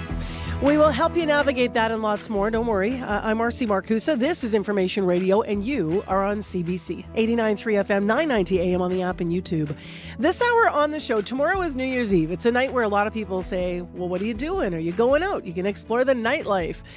The thing is, Winnipeg has a bit of a reputation for being a little bit boring and not having enough going on with our nightlife. We're going to revisit a conversation today because earlier this year, we talked to a person in Ottawa whose job it is to improve their nightlife in that city. Really interesting, the strategies they've taken. We'll also hear from some young people about what they think about nightlife in Winnipeg. So his title is the Nightlife Mayor, and he's going to join us. Now, bucking the trend, we're going to find out why the Burton Cummings Theater had a great year. That venue has had its ups and downs over the past 118 years in Winnipeg, but 2025 was certainly an up. We've been hearing a bit of that in the news, but Bartley Kivas is going to join us with a full report, and that's just before 8 o'clock this hour. Right now, let's get to other news stories. Heather Wells joins us live. It's 11 minutes after 7 now. Good morning. Good morning. Well, people in Pimachikamak Cree Nation are doing their best to stay warm in freezing temperatures. That community declared a state of emergency when power went out because of a broken line over the Nelson River. That happened on Sunday. They don't anticipate getting their power back until tomorrow night. We're going to hear how one woman is staying warm. And families of First Nations women whose remains were recovered from a Winnipeg area landfill this year, are torn over what that search did for reconciliation with Indigenous peoples. We'll hear more from Melissa Robinson's cousin, Morgan Harris, who was one of the women whose remains were found. Robinson feels she's built more trust with Winnipeg police. That story coming up in our next local news at 7:30. All right. Thank you, Heather. Thank you. We also are asking you on Facebook what the stories of the year were in your own life, but also what the stories of the year in your view are in Manitoba. We're in Manitoba, rather, for 2025. And certainly the search of the landfill and then finding the women, which really had everybody, and finding them so quickly, really, after, no one knew what would happen. It had a lot of people stop. So that is on a lot of your lists. I was just putting those comments together. So by the end of the show and tomorrow, certainly we'll be sharing those, what you've been writing to us. I'd like to invite you to call us as well. We'd love to have some calls on the air for the end of the year here. 204-788-3205. All right, let's get into the forecast with Abby.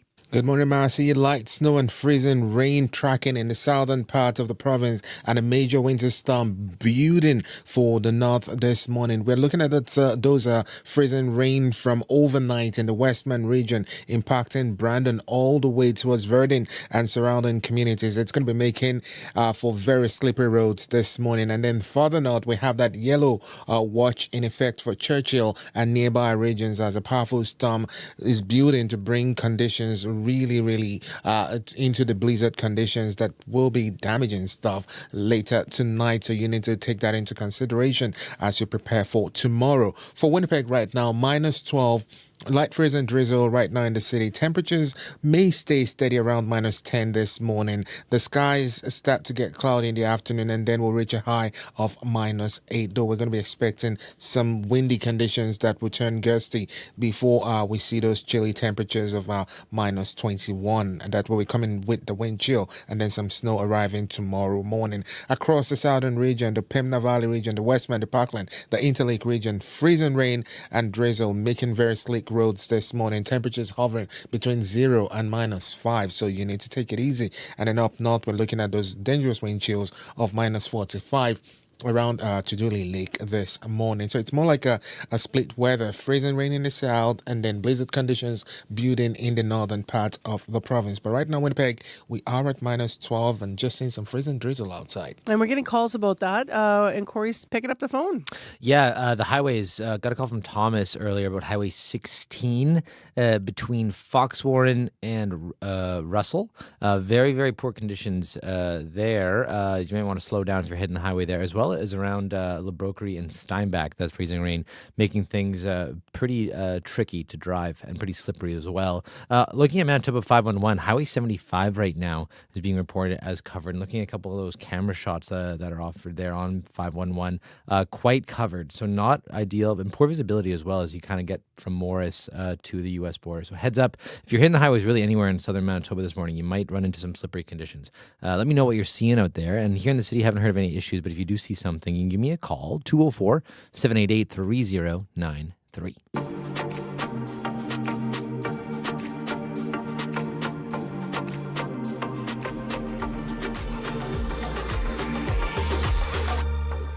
Well, as I mentioned, New Year's Eve is tomorrow, and some say there's going to be a lot of events going on for December 31st in Winnipeg. But what about the rest of the year?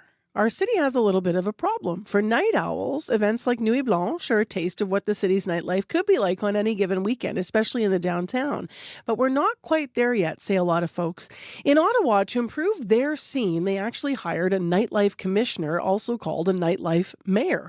We're going to hear from him in a conversation in a moment. But first, let's hear what the CBC's Jenna Badasso heard to set this up. She went out to speak with some University of Manitoba students about what they think is needed to improve Winnipeg's nightlife. My name is Poppy Debates. So tell me what you think about the nightlife in Winnipeg. I just turned 18 this summer, so I think so far it's been pretty fun. I've only been to a few clubs and bars like Cowboys and King's Head. What do you think about overall what there is to do for fun, I guess, on a Saturday night downtown? I think it depends where you go and what season it is as well. In the summer it's definitely a bit more busy, but in the winter there's not as many things to do, definitely with our climate. My name is Hussein Shukur. Tell me, what do you think about the Winnipeg nightlife? It's quite limited, but it has its benefits. There are fun things to do here and there, especially during the summer. Like there are a couple of clubs, there are events that happen downtown here and there, but there isn't a lot that happens usually, especially when it comes to winter. My name is Faisal Mustafa. To make the nightlife better, I think the ongoing crime rates that's happening in Winnipeg, I think if we have a bit of a control on that, I think that would make it seem better. Hi, my name is Victoria Romero. I know there's like a big focus with our city government and the provincial government for funding different, arts and cultural festivals, but I'd love to see that expanded into, more kinds of general nightlife and supporting music, whether that be live music or, like live DJing, things like that. It should be valued as those same kind of art forms as, folk fest. So more investment into the arts, I think. Jenna Badasso out on obviously a very windy day, talking to students over at University of Manitoba campus about our nightlife, or how it can be improved, lack of it. Winnipeg's not the only city that's been trying to improve the night scene. Mathieu Gondon is hired as Ottawa's first nightlife commissioner. Since last summer, he's been working alongside a nightlife council to develop Ottawa's nightlife economy and social scene. And this morning, I was checking out some of the things that they've been doing. They've got this really cool website called Ottawa at Night and all kinds of things in the works. He joins us now via Zoom. Good morning. Good morning, Marcy. So tell me a little bit about what your reaction was to hearing, students talk about our nightlife or lack of it in Winnipeg. Well, some very good suggestions there. I've never been myself to Winnipeg, but I think it's pretty comparable to a lot of what you would hear in a lot of different Canadian cities. Historically, we're grappled with urban sprawl. Our downtowns were mostly business districts, so people would not live there. So it's tough to compare a Canadian nightlife with, for instance, European nightlife, where cities are much more dense, and you just get out of your home and there's things happening. And I think Canada in general, there's a lot of stuff going on, but you kind of need to know where is going on. And also, one very good point is like summer versus winter. We also need to grapple with that. So, yeah. So it sounds like some of the things you heard from here were echoed in Ottawa. Tell me what a nightlife commissioner does exactly. Nightlife commissioner, that's the term the title I have here in Ottawa. Elsewhere in the world, you might have a director of the nightlife office, a night czar in London. This comes from the night mayor movement. So there's around 40 cities around the world right now that have appointed positions like this inside city administration. And my mandate is to implement the Nightlife Economy Action Plan. There were 10 recommendations that were voted unanimously by City Council in May 2023. So I'm implementing these 10 recommendations, and I act as a liaison between all the external partners to the city. So the business owners, the festival programmers, restaurant owners, venue bookers, everyone that's involved in nightlife, and the different city services of the city. So inside city administration. So I'm kind of like their internal advocate, if you want. Tell me a little bit about this website I'm on, which is so cool. And I also love just visually, it looks like night. It's black background, and then all the fonts are kind of cool, and you got all these Doesn't look photos. like a city website. I wasn't going to say it, but hey, if people are calling our cities boring, we better fix it. What's the purpose of this site, and what can people do if they navigate it? Well, one part of the website is public facing. So, we made a directory of all nightlife businesses that program culture within the city. So there's over 100 businesses there. So it can be a restaurant, a bar, or a venue, but you just need to be programming a little bit of culture to be there.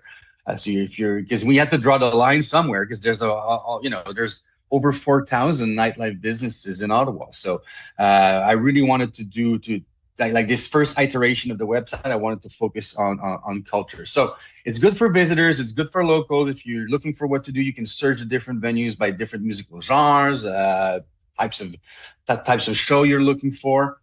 And there's a second part of the website that's more business facing. So that gives you information related to licensing, permitting, safety tips for your nightlife staff, for instance.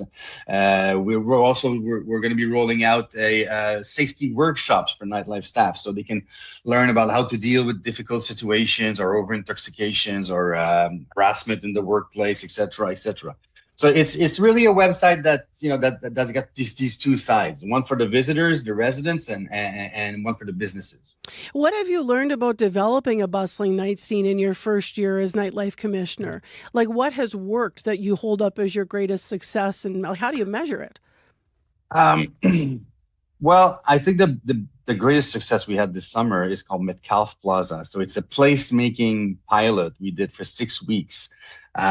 There was an abandoned lot in the middle of downtown here in Ottawa, and we decided to partner with different local organizations and the BIA and turn it into an outdoor venue, a pop-up venue. So for 6 weekends, on Thursdays, Fridays, and Saturdays, we would program DJs and music. So different types of musical genres and different communities and scenes. So one night would be Afro House, and the second night would be Latin, and the third night might be a special pop-up for Pride Weekend with the LGBTQ community. So this had a huge success. It was at capacity. It's 500 people, and it was at capacity almost every night. So, but I think, the way forward is governments and cities. I'm going to echo a little bit what one of your listeners said earlier. They must get involved in more popular forms of art and treat them as equal as others. So, for instance, with DJs, this is what we did. We invested in we bought some capital assets, a container, picnic tables, and we relied on local groups, organizations to book the DJs and make this, vibrant at night. Historically, governments have invested in symphonic orchestras and theaters, but we tend to see more popular genres of music as something that's more like entertainment and not as high heart. So that's something we should do a little bit more. I go to the theater myself as well, but I also go to see a cover band at Times Changed on the weekend, for example, right? Let's address some of the things that you mentioned here. So the cold. How do you deal with the weather issues in Ottawa? Well, you need a strategy. You need to make people go out. I'm from Montreal originally. There's a great festival in Montreal called Igloo Fest. It's a big electronic dance music festival.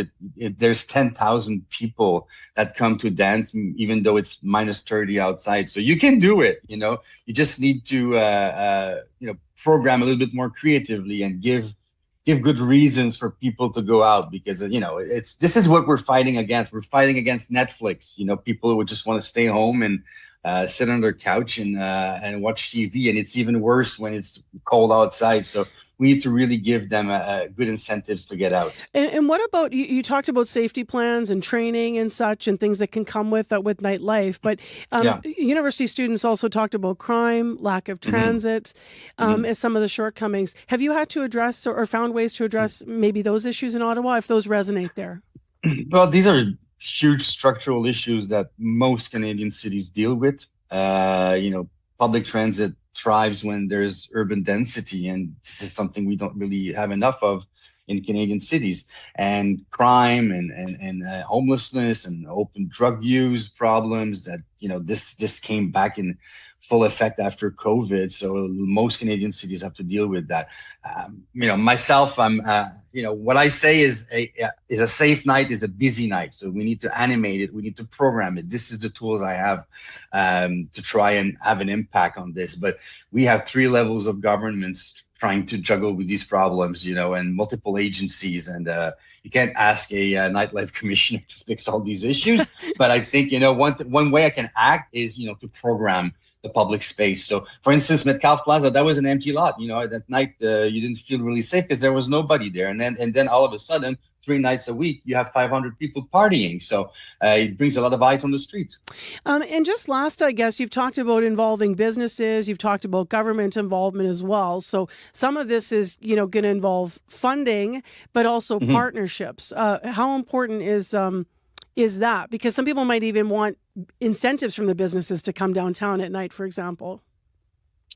Well, I think the cities should try and get play an active role in that. And, part of my job is to, make the connections between the different funding partners at the different levels of government. So with other agencies, like, for instance, our tourism development organization, like Ottawa Tourism here.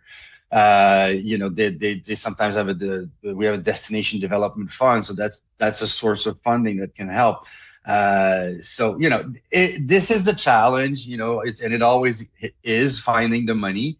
But I've been lucky enough to have the support of the city council here in Ottawa and of the mayor. So, I have a little bit of budget to kickstart these new projects. I'm not there to fund these activities on a yearly basis, but if you come to me with a new project, I can help you. I can mentor you. I can help you, bring the proposal, get together, and find funding partners for it. So much here for us to build on here in Winnipeg. Thank you very much for being with us this morning. Appreciate it. Nightlife Commissioner, also known as their Nightlife Mayor. I spoke with him about Winnipeg's nightlife and how we could improve things back in October. Celebrate New Year's Eve with CBC. The party is just getting started here. Cue the fireworks. We are going live on New Year's Eve. Taking the party nationwide. Bringing in each new year one by one. That's 6 different countdowns. With surprise guests and familiar faces. Let's make this New Year's a night for the ages. Your countdown begins right here. Live Cross Canada Countdown. Watch free on CBC Gem or wherever you stream CBC. It's going to be a fun night with representation from Manitoba. Chloe Friesen and Marshall Hodgins are going to be out and about on New Year's in our province. It's minus 12 right now in Winnipeg, and we do have that freezing rain warning continuing for the west, but we have light snow, and we had light freezing drizzle in Winnipeg as well. So we're getting some calls about slick conditions. Just be careful before you're heading out. Also, in addition, traffic-wise, Nairn and Watt, now there's been a collision. Southbound curb lane and sidewalk are blocked, so that's Nairn and Watt. You can always call the traffic line with any other problems, 788-30-93. Well, usually we'd have morning sports at this time on Information Radio. We don't have that today for the holiday schedule, so I'll just mention a couple of things. Manitoba Moose, let's start with the good news. Tomorrow night, maybe you're going to see them. Tomorrow afternoon, rather. 4 o'clock home game. It's kind of a tradition on New Year's Eve. Some people go to the Moose game for years, right? Abbotsford's in town tomorrow. At the World Juniors, still good news. 9-1. They took down Denmark. They play Finland tomorrow as that tournament continues. And then to the rough stuff, the Jets. With a loss again, 3-1 last night at home to Edmonton. They next are on the road. They'll face Detroit. We're going to have some analysis of the Jets season and how things are not going. That's coming up after 8 o'clock here on Information Radio. Also still ahead, because tomorrow is the last day of the year, we want to have the annual conversation about resolutions. Do you make them? Why do you make them? How do you make them stick? The psychology behind the New Year's resolution is a conversation that is coming up here on Information Radio. And if you are thinking about the end of the year and you want to give us a call about what in your life or in your mind in our province were the top stories, we'd love to hear from you. 204-788-3205. And that is the listener line. 204-788-3205. Your news is next. This is CBC News. Good morning. I'm Heather Wells in Winnipeg at 7:30. It's minus 12. Light snow ending this morning, and that wind southerly now. It's been warming us up a bit. It's going to become northwest 30, gusting to 50. Our high today is minus 8, but overnight we've got snow and blowing snow, and we return to cold with a low of minus 20. Well, talk about cold. People in Pimachikamak Cree Nation have to wait until tomorrow night before they can get any heat or clean water. That northern community has been without power since Sunday night, prompting it to issue a state of emergency. Manitoba Hydro says work to repair the line will start today but won't be done until tomorrow. Lori Osborne lives in Pimachikamak. She and her family are trying to stay warm. She says temperatures have been as low as minus 30. Picture us all bundled up, waking up with a bunch of blankets all over us. And then walking to the living room, and it's just crispy cold. Holy smokes, I just had goosebumps all over my body when I went in the living room. So I had to stay in the room. You stay in the room to keep the heat in. The only warm place we have is in my room. Chief David Monia says he has contacted the Premier and the Minister in charge of Hydro, hoping to get help more quickly. Families of First Nations women whose remains were recovered from a Winnipeg area landfill this year are torn over what that search did for reconciliation with Indigenous peoples. Melissa Robinson's cousin, Morgan Harris, was one of the women whose remains were found in the Prairie Green landfill. Harris was from Long Plain First Nation. She was murdered in 2022. Robinson feels she has built more trust with Winnipeg police since they initially refused to search for her cousin. She attributes that to new police chief Jean Bowers listening and showing commitment to families like hers. When we talk about reconciliation, this is exactly it. Action behind those words, not just empty words. Robinson still hopes to see more support for vulnerable women like her cousin. Well, downtown Winnipeg's Burton Cummings Theater set an attendance record this year. More than 90,000 paying fans went to a concert or other event at the Heritage venue, according to Polestar, a live entertainment trade publication. True North Sports and Entertainment owns the Burt. Ruben Ramalhiro, True North's live entertainment director, says the venue has thrived through booking a variety of events. We do everything from comedy to metal to hip hop to folk shows. We could do seated events. We can do standing GA events. We take out some of the seats to give more of that intimacy and fandom against the barricade. Polestar says gross ticket sales at the Burt this year amounted to $5.4 million Canadian. It says the downtown venue ranked number 92 in the world among soft seat theaters. You can hear more on this story coming up in this next half hour right here on Information Radio. Well, the U.S. is escalating its so-called war on drugs, with President Donald Trump confirming what is believed to be the first U.S. operation inside Venezuela. There was a major explosion in the dock area where they load the boats up with drugs. The U.S. targeted a dock on the Venezuelan coast. U.S. President Trump says it's where alleged drug boats load up before shipping off for various parts of the world. The move follows months of strikes against what the White House calls narco-terrorist boats in the Pacific and Caribbean. You can hear more national and international news coming up on World Report at 8. Well, Team Canada is riding high after a big win at the World Junior Hockey Championship in Minnesota. McKenna calling for it. The lead pass finds McKenna. In comes McKenna. Oh, the movie scores! TSN with Gavin McKenna from Whitehorse, Yukon, scoring his third goal of the game as part of a 9-1 rout of Denmark. Canada is looking to make it back to the podium after consecutive quarterfinal exits at the World Juniors. The team is now guaranteed a top 2 spot in Group B with that win last night. Canada next faces off against Finland tomorrow, New Year's Eve. Well, Jets fans had to wait until the third period last night for this. They score! On the rebound, it's Adam Lowry. In game number 800, the captain puts Winnipeg on the scoreboard. Adam Lowry on prime with his team's only goal of the night. For Winnipeg, that 3-1 loss to Edmonton was the Jets' 6th straight defeat. Head coach Scott Arniel says his team needs goals and needs points, and the players know it. It gets stressed. It gets the whole, you can feel it. There's some stress happening, and guys aren't doing the natural things that they normally do. Still, Arniel was happy with how his team played, outshooting Edmonton last night 42-21. The Jets are now back on the road, ending the year tomorrow night in Detroit. You can find more news updated throughout the day at cbc.ca/Manitoba. All right, thanks, Heather. Thank you. Well, coming up on the program after 8 o'clock, Alyssa Hood's going to join us. She's a content creator for Winnipeg Sports Talk, and she's going to talk about the Jets. Also, when a difficult season becomes a season where we're looking for actual changes, maybe behind the bench. Are we there yet? Too soon to say? Are we going to get in trouble for even introducing this idea? Jets fans always write to us and talk to us. We're only partway through the season, but they're not looking good. So what does that mean from her perspective? We'll have our guest on coming up here after 8 o'clock. Right now, let's go to the weather situation, which is a mixed bag, Abby. Yeah, freezing rain in the south, and that yellow winter storm watch as we travel further north. We're looking at powerful blizzards building near the Hudson Bay overnight into tomorrow morning. But for the south, it's more about those slippery roads.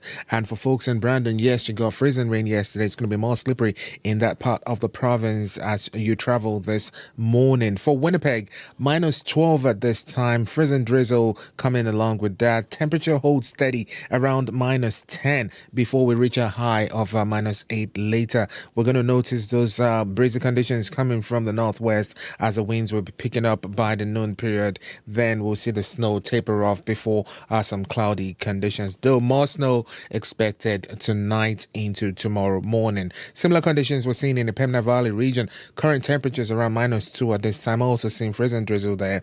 In the Westman region, you're sitting at 0 in the Brandon area. Freezing rain making the travel sleek for you there. More snow in the forecast. You get to a high of 0 later today. For the Parkland region, Dauphin is sitting at minus 9. Cloudy conditions, a slim chance of snow. Temperatures will fall to minus 14 later in the day. For Gimli, minus 14 right now. Light snow, risk of freezing drizzle also coming with that. At the Par, Flin-Flon surrounding communities, we're looking at minus 16 at this time. Light snow falling there. Temperatures drop to minus 18 later. Wind chill close to minus 30. And for folks in the Thompson region, you're also seeing light snow there. Minus 21 at this time. Staying steady around minus 21. But with the wind chill factored in, it's going to feel close to minus 36. And then we go into the Tuduli Lake region. Frigid minus 26 at this time.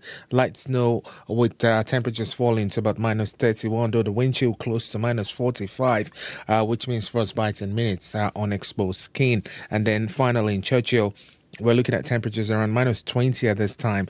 Light snow also falling. Your high would be around minus 28, though that blizzard conditions building overnight, so be prepared for that. So overall, it's more about the freezing rain in the south and then more snow falling in the northern parts of the province. Winnipeg, we are at a minus 12 with light freezing drizzle outside. All right. Thanks, Abby Adiemi. Thank you. And Corey Funk, what's going on in the commute? Yeah, that freezing drizzle we just heard Abby talk about there, that is impacting the highways. Got a few calls about it making things slippery around Brokery, Steinbach, as well as Roblin and Foxwarren areas. So heads up if you're hitting those highways this morning. Might be a little slippery. Highway 75 is covered right now on Manitoba 501, but there are some plows doing their work there. So heads up. If you do see something going on, though, you can give me a call on the CBC commuter line. We did hear Nairn and Panet. There was a collision, but that is now cleared. So westbound traffic on Nairn should be running smoothly. But if you do see something, you can give me a call. 204-788-3093. All right. Thanks a lot, Corey. Thank you. You're listening to Information Radio on 89.3 FM, 990 AM on the app, or maybe you're watching on YouTube. It is 21 minutes ahead of 8 o'clock. I'm Marcy Marcusa with our team here at the show. Darren Marash, Corey Funk, and Abby Adiemi, as you just heard, behind the glass. We're asking you on Facebook, and we have been since yesterday, what's your favorite moment from 2025, and what do you think some of the top stories are of the year? So you can weigh in there on my Marcy Marcusa page, or you can call us, 204-788-3205. We'll get to some of your comments still ahead in the program. Well, speaking of the end of the year, right now, let's talk about resolutions. Many people make promises to themselves about self-improvement, but what makes January 1st any different from any other day, right? Well, Michael Macy's here to talk us about it, resolutions that is. He's a sociology professor at Cornell University, and he joins us via Zoom. Hello. Hi. Thanks for being with us. Thanks for having me on. Yeah. So why do people make New Year's resolutions? Well, it's a temporal milestone, and that can be useful for people for two reasons. One is that it's sort of a way of being able to measure progress, right? So you have this milestone each year. But it's a second way that it's useful is that it helps with coordinating with friends and family who are really key to providing the social reinforcement that helps us keep our resolutions. Do you think there's a difference between, or is there a difference, I should just ask, between a resolution and just making a goal? Well, yes, there is. So a resolution can be much more specific than a goal. And that's really important for the probability that we'll be able to keep it. So, we might have a goal of, okay, I'm going to have less screen time, which is pretty vague. But a resolution might be much more specific, such as, okay, no screen time during meals. That's easier to monitor, and it's easier to measure success. In terms of I was going to say, in terms of being successful, having that measurable outcome is critical to it. I understand, but from past interviews I've done about resolutions, I'm often reminded to share with listeners that it's going to take some time to see whether or not you are successful. I think it's 6 weeks or something to form a habit. Well, about 80% of New Year's resolutions fail within the first month. By February, 80% have given up. So that looks kind of discouraging. But on the other hand, research shows that by the end of the year, by the next New Year's, about 50% report partial improvement, some progress, which is clearly better than nothing. How do resolutions change the way that people think about their goals? There's sort of a deeper kind of thinking around, where this comes from and how it can start us over for a new year, right? Right. So, I think that the idea with the New Year's resolution is for it to actually work. Whereas a goal, it's very vague, and, it actually, setting a goal, it can actually trick your brain into thinking that, okay, I've signaled my intention, my good intention, that's enough. Whereas something that's really concrete is quite different. And also, I think that with resolutions, one of the key things is the social aspect. And having a private goal is very different from sharing a very concrete resolution with close friends and family. And especially someone who's making the same resolution, because it's not just that this provides accountability to the people with whom you shared the resolution and shared your intention, but it also allows for accommodation and encouragement by the people that you care about. And so I think that's really one of the most important things about New Year's resolutions is this temporal coordination. We're all doing it at the same time, which then creates the opportunity to coordinate your resolution with others in your close circle of friends and family. And Professor Macy, would you share it? What's the advice there for folks? Right. So although it's useful to share with friends and family, with a few people, it actually turns out that it's not a good idea to just broadcast this more generally. So I definitely would not advise sharing your New Year's resolutions with the entire CBC radio audience. Oh, you won't catch me doing it. Don't worry about that. I'm too worried I'll be one of those folks that doesn't make a dent in it. Never mind the end of January, the end of the year. In terms of where this actually came from and how long this has been around, this is a very old tradition. It is. It goes back actually to the Babylonians about 4,000 years ago. And they were making their New Year's resolutions really targeting the gods. So it was much more about pleasing the powers that be in the deities. And the Romans picked up on this as well. So the ancient Romans, they worshiped the god Janus among their pantheon of deities. And Janus was two-faced, looking forward and looking backward. And that really is, I think, an important aspect of New Year's, that it's a time of reflection, but also of hopefulness and looking forward. And I think, it's the reset moment. We don't have too many of those, and so it's useful to take advantage. Been around for a long time. Thank you very much for setting us up for tomorrow, and maybe for setting us up for some success for those that are going to make some resolutions. Appreciate your time today on CBC. My pleasure. Via Zoom, you too. Via Zoom live with us today, that is Michael Macy, sociology professor over at Cornell University. I'm Suresh Das. I've spent my career writing about the local favorites that make Canada's food scene truly unique. I bit into a chili. Woo! From vibrant street food to comforting traditional dishes. The most important ingredients in jollof rice, love. to innovative, personal twists. Butter chicken lasagna. Butter chicken lasagna. That's what made it all happen. I believe every bite tells a story. Now, I want to share those stories with you. New series Locals Welcome with Suresh Das. Watch free on CBC Gem. Time right now, 7:46 a.m. on 89.3 FM, 990 a.m. on that app and on YouTube. Coming up after 8 o'clock, we're going to talk about the Jets. Oh, the Jets and what that's looking like this year. You can tell from my tone. But we are going to find out more about what's going on. In addition to talking about the Jets losing, what is it now? I think 6 in a row. I might be late on that. We are going to be taking you to the top news stories. So we've confirmed that the chief of Pimachikamak is going to be joining us. As you've been hearing, that Cree Nation has been living in minus 30 conditions without any heat because of a down power line, and that's going to continue at least for another day. So we're going to have Chief David Monius on with us live after 8 o'clock to give us the very latest update and also hear from him what is needed in community right now as they wait for the power to come back. It is minus 12 in Winnipeg. We've got light snow out there. We have had freezing drizzle, and we continue to get calls from the highways about that, especially to the west. Call us if you need 788-3093. Well, in 2025, we lost many musical pioneers, singers who defined a generation and whose influences left us far too soon. CBC Music just published its annual In Memoriam that pays tribute to those that were lost in the year. It's a farewell, and it's a bit of a musical thank you to people like D'Angelo, Ozzy Osbourne, Jane McGarrigle, and many more artists. You can check out cbcmusic.ca to read that today. Let's remember one of them. Garth Hudson, the last surviving member of the band, passed away in January. Here's the band, and it makes no difference.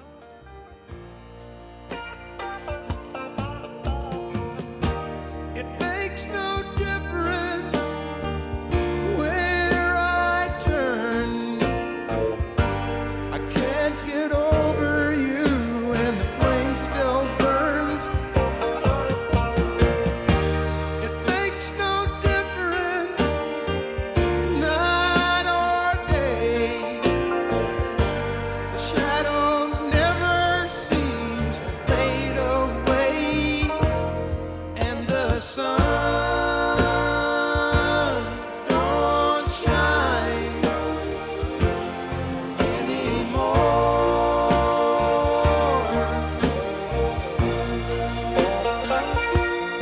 And the rains fall down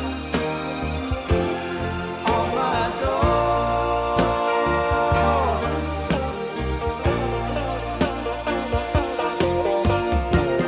Now there's no love as true as the love that dies untold. But the clouds never hung so low before.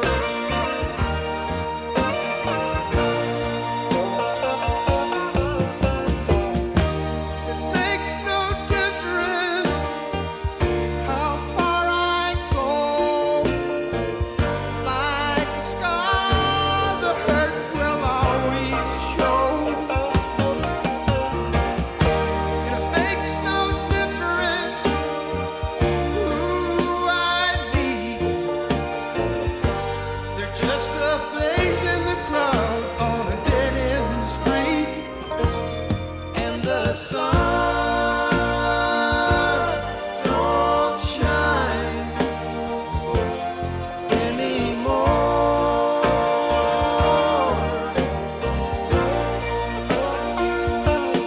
And the rains fall down on my door. The band, and it makes no difference, featuring Garth Hudson's saxophone solo, which is actually more toward the end of this tune, so you're going to have to find it and check it out. We are playing and remembering him He was one of the musicians who died this year. You can check out the list of cbcmusic.ca to read the in memoriams and hear more of the music that was lost. Speaking of music, we've got a good news story up next for about one of the venues that plays a lot of music or features a lot of musicians. At 9 minutes to 8 o'clock, you might have heard a bit of this in the news today. It started as the Walker Theater, then it became the Odeon Theater, then the Walker again, and now the Burton Cummings Theater. People call it the Burt. The vaudeville-era venue in downtown Winnipeg has had ups and downs over its 118 years in existence, but 2025 looks like one of the best years yet. Pollstar, a live entertainment industry trade publication, says more than 90,000 tickets were sold this year for events at the Burt. That made the venue the 5th busiest soft-seat theater in Canada this year and number 92 in the world for soft-seat theaters.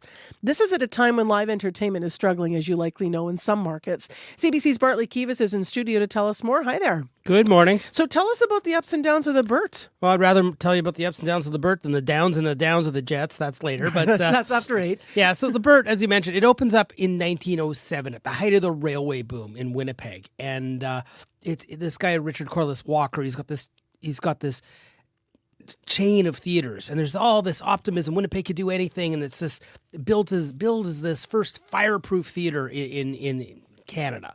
Now, by the Depression, 1933, it's closed. 3 years later, the city of Winnipeg buys it in a tax sale. But then it opens up again in 1945 as the Odeon Movie Theater. And then we have more optimism, post-war boom, movies soon, well, movies in color, movies with sound. Okay, I'm mixing up the timelines there. But then by 1990, when downtown Winnipeg is in its doldrums, it's closed again.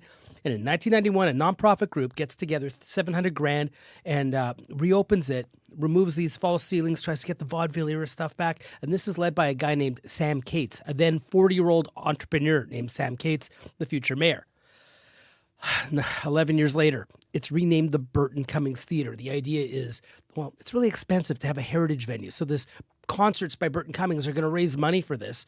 And by 2007, City of Winnipeg is forgiving $220,000 worth of debt to this performing arts group, while Sam Cates is mayor and the performing arts group started by, what Sam Cates was a part of.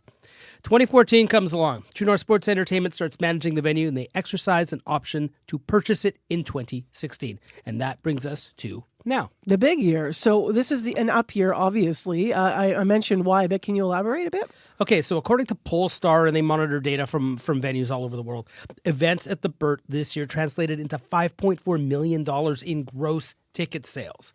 True North says there were 115 events in the building this year, so basically about a third of the year, and 27 of them were sellouts. Ruben Ramilero is a live entertainment director for True North, and he says the venue's been able to do this because it's flexible. I think it's the ability to do a variety of different things. We do everything from comedy to metal to hip hop to folk shows. We could do seated events. We can do standing GA events. We take out some of the seats to give more of that, that intimacy and fandom against the barricade.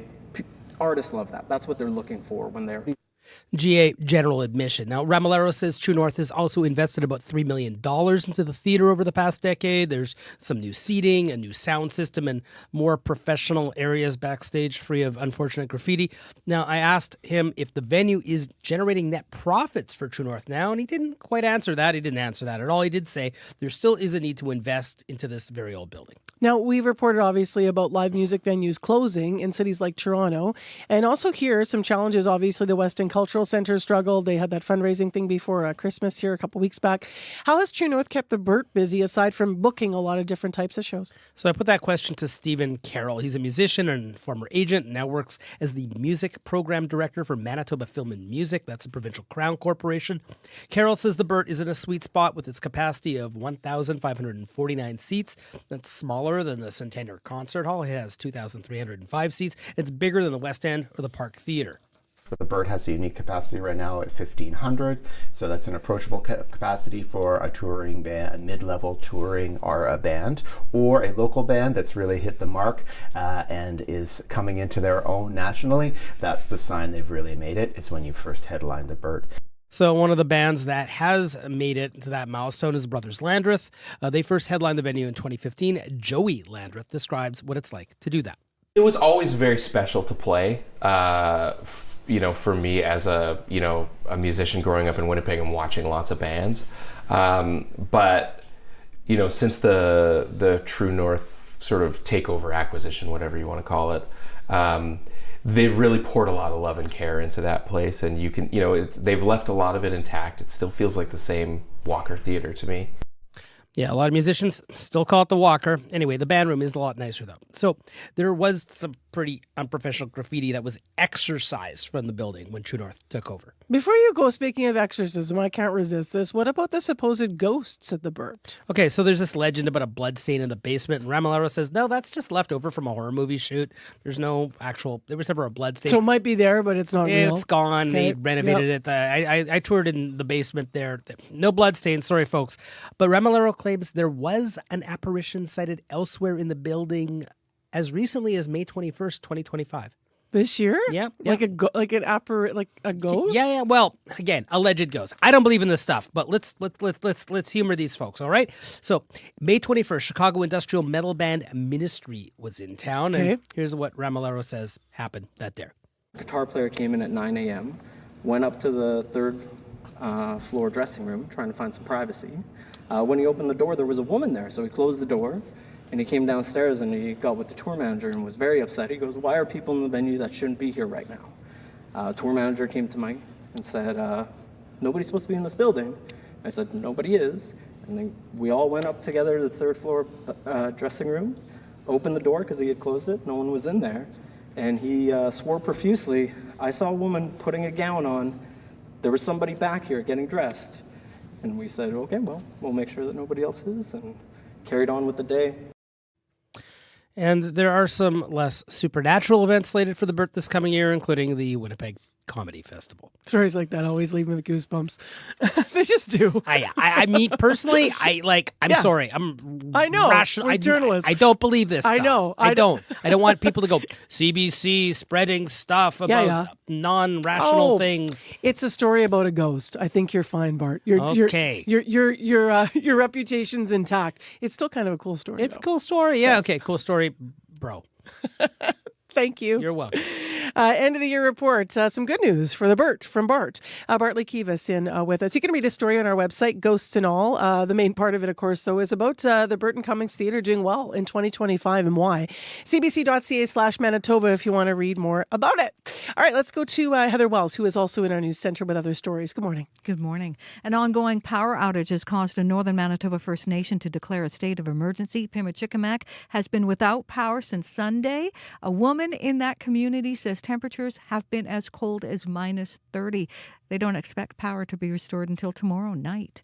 Families of First Nations women whose remains were recovered from a Winnipeg area landfill this year are torn over what the search did for reconciliation with Indigenous peoples. We'll hear that story in our next local news at 8:30. All right, thanks very much, Heather.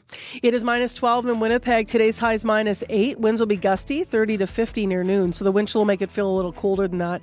The freezing drizzles wreaking havoc, especially in western Manitoba, so freezing rain in parts and a warning level actually for around Brandon, Pilot Mound, extending through Boissevain and Souris. Call us if you have a problem, 788-3093. In the city, there's a problem southbound Henderson and Ottawa. Emergency vehicles still blocking the curb lane, so that was Chris on our commuter line. Still ahead, we're going to talk about the Jets, who continue to have major issues, and then we will talk to the chief of Pimachikamak.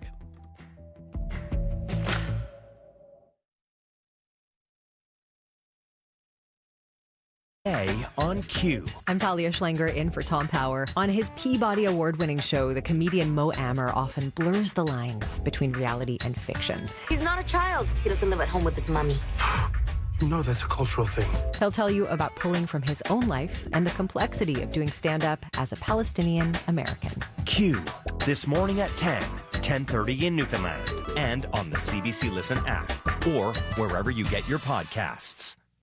The CBC News is next. Coming up in half an hour, it's The Current. For many Canadians, the holiday season is a time for generosity and giving. But in recent years, volunteering has been on the decline and financial generosity has hit its lowest point in 2 decades. What does it mean for our communities when we stop giving? Coming up on The Current. This is World Report. Good morning. I'm Sam Sampson in Edmonton. The United States is escalating its so-called war on drugs, with President Trump confirming what is believed to be the first U.S. operation inside Venezuela. There was a major explosion in the dock area where they load the boats up with drugs. The move follows months of strikes against what the White House calls narco-terrorist boats in the Pacific and Caribbean. Our Washington Bureau's Willie Lowry has the latest. Willie, the president did not give many details. What do we know so far? The U.S. targeted a dock on the Venezuelan coast. U.S. President Donald Trump says it's where alleged drug boats load up before shipping off for various parts of the world. CNN is reporting that the strike was carried out by the CIA using drones. The strike appears to have taken place just before Christmas. Trump did not disclose the exact location. Democratic Senator Chris Coons says he's stunned by the escalation. Frankly, it's pretty stunning that President Trump would reveal a covert action like this by bragging about it. Now, that is a significant escalation on Trump's so-called war on drugs. It really is. Since September 2nd, the U.S. has launched more than 30 strikes on alleged drug boats in the Caribbean and Eastern Pacific. The Trump administration has made stopping the flow of drugs into the U.S. a major priority and says it's at war with South American drug cartels. But striking land is a very different thing than hitting boats in international waters. The U.S. has steadily ratcheted up pressure on Venezuela. Earlier this month, Trump announced a blockade on sanctioned Venezuelan oil tankers, an attempt to cripple the country's main source of revenue. And Trump has openly mused about ousting the country's president, Nicolas Maduro. Willie Lowry from Washington, thank you. My pleasure. Bangladesh has declared 3 days of mourning for the death of its first female prime minister. Khaleda Zia has died at age 80. Her supporters describe her passing as a loss for the country and praise her role in moving Bangladesh from dictatorship to democracy. Ishan Girg has more on her political legacy. Mother Zia was like a political guide to us, says one supporter. Hundreds like her gathered outside the hospital in Bangladeshi capital Dhaka, where Khaleda Zia passed away on Tuesday. Doctors say they had been treating her for advanced cirrhosis of the liver and kidney complications. World leaders are paying tribute to her, including Indian Prime Minister Narendra Modi, who says her contributions to improving relations between their two countries will always be remembered. Prayers chiming through the streets of Bangladesh as the nation mourns the loss of a leader who many credit for ushering in democracy in the country. Zia's political rise started in the 1980s when she rallied against military dictatorship in Bangladesh. In 1991, she became the nation's first female prime minister and only the second in a Muslim-majority country. Her political rivalry with the now ousted PM Sheikh Hasina defined Dhaka's political scene for decades. Her career was, however, marred by corruption charges which her Bangladesh Nationalist Party says were politically motivated. She was jailed in 2018 but released in 2024 after nationwide protests. Zia's supporters say her presence could have helped the Bangladesh Nationalist Party in the upcoming national elections in February. Observers say Khaleda Zia's death represents the end of a generation of leadership that transformed the nation from a dictatorship to a democracy. Ishan Garg for CBC News, New Delhi. A new search for the missing Malaysia Airlines flight MH370 resumes today. The plane vanished almost 12 years ago while flying from Kuala Lumpur to Beijing, carrying 239 people. As Michelle Song reports, its disappearance remains one of aviation's greatest mysteries. Finding the plane, finding my loved ones, finding the truth. I believe these are things I must do in my lifetime, says Zhang Hui. He remembers waving goodbye to his mother before she boarded the Malaysian Airlines flight that went missing and spent 11 years campaigning for answers. Now, the Malaysian government says the search continues with the help of US and UK-based robotics company Ocean Infinity. Hui says some of the victims' families are feeling encouraged, and others believe that the search is just for show, since the Malaysian government isn't doing it very openly. Flight MH370 disappeared in March of 2014, carrying 239 people, including a Canadian couple, but most of whom were Chinese nationals. The aircraft heading to Beijing from Kuala Lumpur disappeared from radar after it veered off course. Last seen headed towards the far southern Indian Ocean. Ocean Infinity now aims to search over 15,000 square kilometers of the seabed over the course of 55 days. John Cox is an aviation analyst. There's reason to be hopeful. They're using the newest technology. They're at a good time of year, and they know where they have searched previously. But a prior multinational search resulted in no answers, leading to many theories. So all eyes will be on Ocean Infinity, and it will only be paid if the wreckage is found. Michelle Song, CBC News, Toronto. The company responsible for hospital transfers at Fraser Health in BC is launching a review after an elderly patient was dropped off at the wrong address. Advocates for seniors say the mix-up points to a bigger problem in the healthcare system. Jessica Chung reports.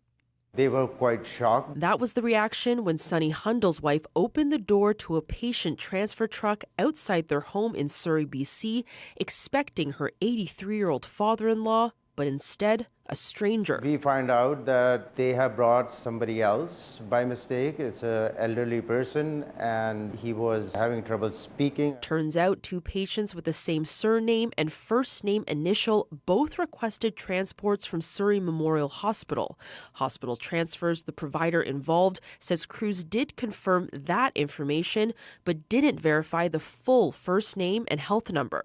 Laura Tamblin-Watts with the seniors advocacy organization CanAge says this speaks to a broader issue. We do understand that overcrowding and understaffing is an endemic issue, but we need to make sure that you're talking to the patient, you're asking where they are, where they're going, and who they are. The provider has launched 2 reviews into its patient verification process. Fraser Health says both patients were ultimately returned to their homes safely.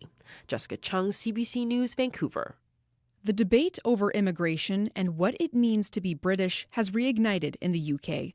The controversy centers on a dual Egyptian-British citizen whose past social media posts have sparked calls for his citizenship to be revoked. World Report co-host John Northcott reports from London. Alaa Abd El Fattah was imprisoned for years in Egypt and was granted UK citizenship in 2021. The day after Christmas this year, he was allowed to travel to the UK, where he was embraced by his family who had long fought for his release. But almost immediately afterwards, tweets that he'd written more than a decade ago, in which he appeared to attack supporters of Israel and saying he hated white people, came to light. He has since apologized, but nonetheless, the damage appears to have been done. Reform UK's Nigel Farage is leading the charge, launching a petition calling for Alaa Abd El Fattah to be deported and stripped of his British citizenship. Although he became a citizen under a Conservative government, current leader Kemi Badenoch is also calling for El Fattah to be deported. Chris Phillip is Shadow Home Secretary. People who express that kind of hatred, that kind of anti-white racism, that kind of extremism, who seek to incite violence, have no place in the United Kingdom. Still, though, it begs the question, should, as a British citizen, Al Fattah not have the same freedom of speech as others? Labour MP Emily Thornberry. I mean, he's going to get a chilly reception, and he can't possibly expect anything else, can he? But he's still a British citizen. Prime Minister Keir Starmer has said initially that he welcomed Al Fattah's arrival in the UK. His government now says it will review what they're calling information failures around the case. John Northcott, CBC News, London. And finally, it's the end of an era in Denmark. The National Postal Service is delivering its final letter today, bringing a 400-year-old tradition to a close. Kære Danmark. PostNord is marking the moment with a campaign video highlighting the letter's role in Danish history, but the company says the decision reflects modern realities. Letter volumes have dropped 90% since 2000, largely because of electronic communication. Parcel delivery will continue. As for the country's iconic red post boxes, they're being auctioned off, with many fetching more than $400 each. That's your latest national and international news from World Report. For news anytime, go to cbcnews.ca. I'm Sam Sampson. This is CBC News.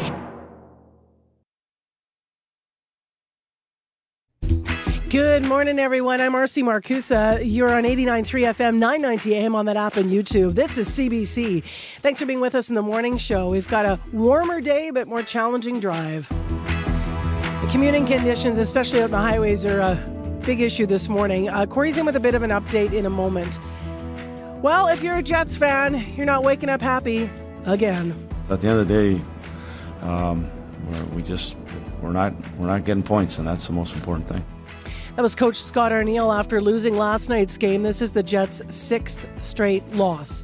We're going to talk about the season so far and also talk about when people are going to start to think about what this is going to mean, not just for the Jets, but for the coaching, for the organization going forward, as we continue to be in a tough situation, to say the least.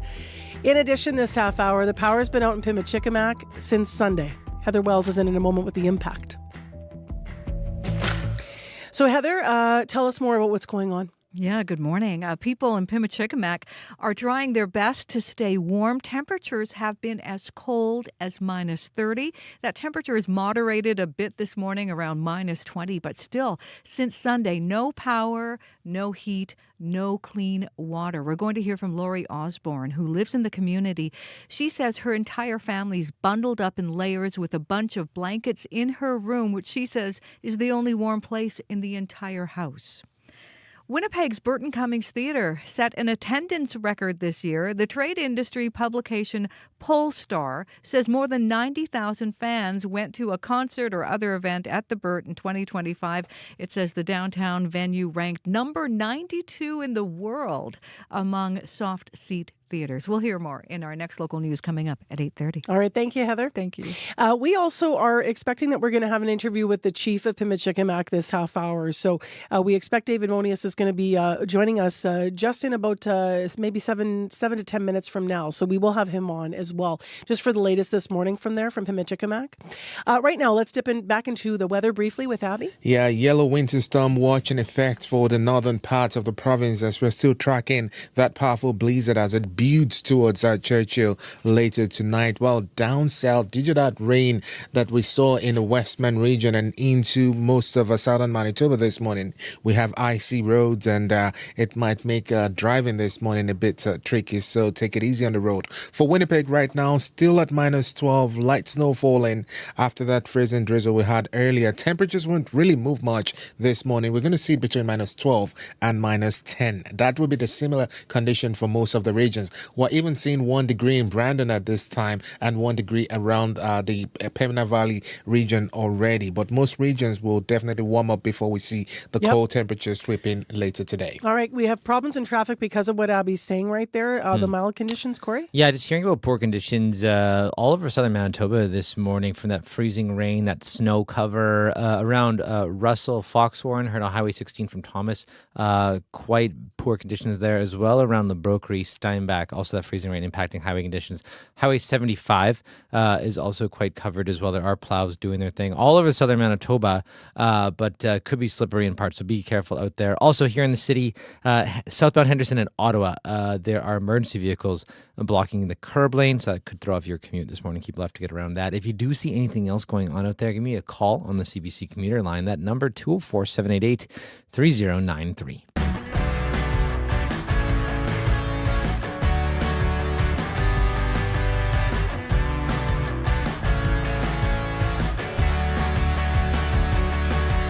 Well, the Jets did go down to Edmonton last night, 3-1, as I mentioned, in the midst of what some are calling a difficult season, to say the least. So the team has had 15 wins, but they've had 18 losses now, 6 in a row.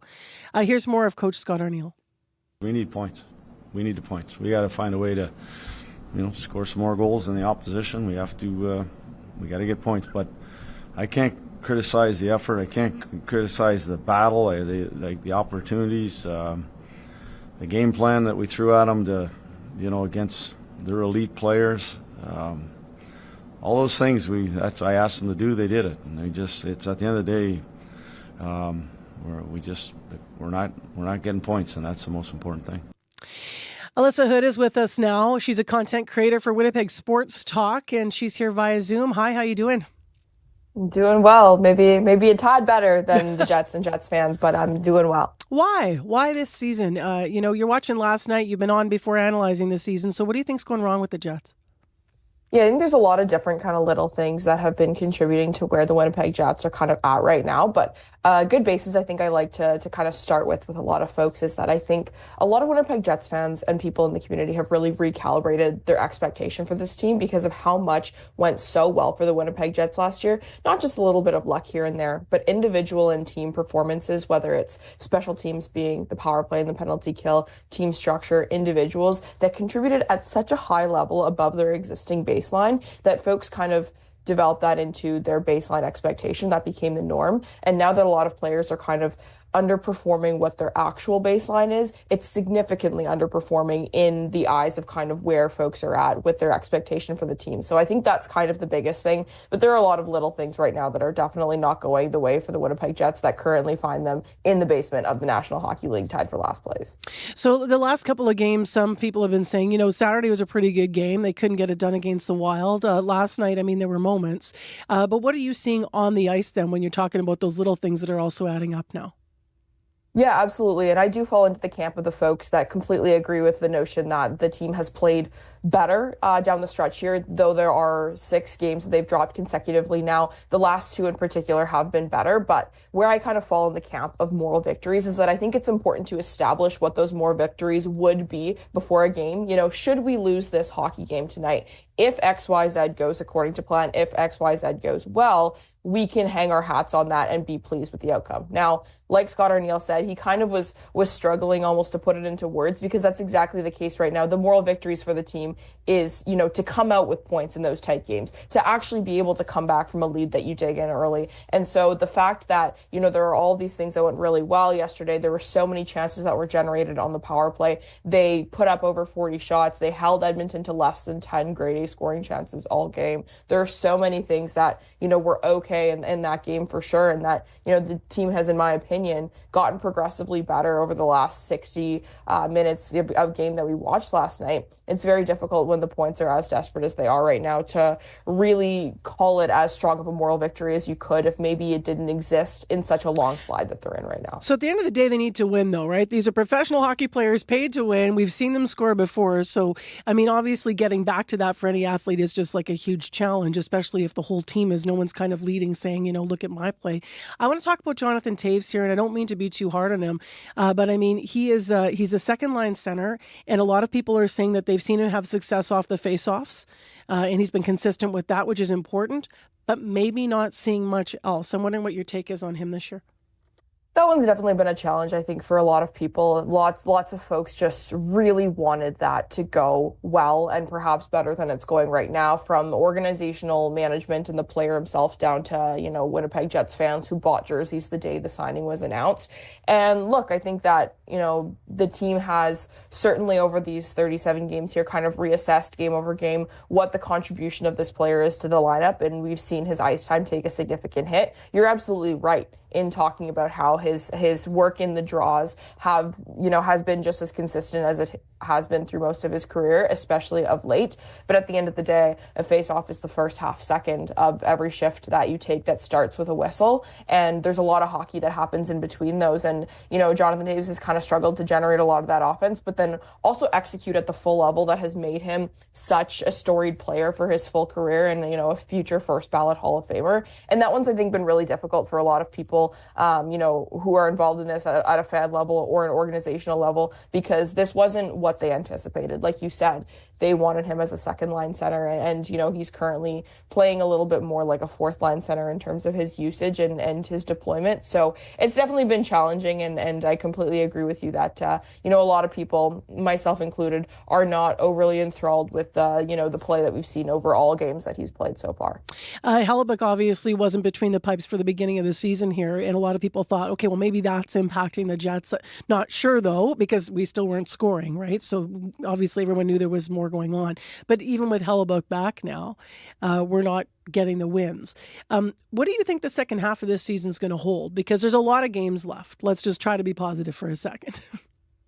Yeah, I definitely think that the caveat that I always kind of bring up to start is that I think that if you're a Jets fan, if you're a hockey fan, and you want to go in the full camp of this team can do it, they have the horses, and you just have to believe, you're allowed to do that. And if you fall into the camp of I hope they lose every game for the rest of the season so that they get the best draft pick available, I think you're valid for that as well. But look, at the end of the day, I do take a little bit more of a pessimistic stance in this regard, simply because of not just kind of the trends that we've seen in terms of big picture and smaller picture moments and samples that we've seen over the course of these games, but also looking at what the playoff picture would look like and what success could look like for this team, should they sneak into the playoffs, which is still within the realm of possibility. The best teams in the National Hockey League would be the first round matchups for the Winnipeg Jets, right? The Central Division in which the Winnipeg Jets play has the Dallas Stars and the Colorado Avalanche, who are two of the best teams in hockey right now and two of the best hockey teams of the 2020s that we've seen. They're playing phenomenal regular season hockey right now. So the hill is very steep for the Winnipeg Jets, not just to get into the playoffs, but also to see success as well, just because there's a lot going on there for sure. So two more quick questions before you go, Alyssa. So one of them is about coaching.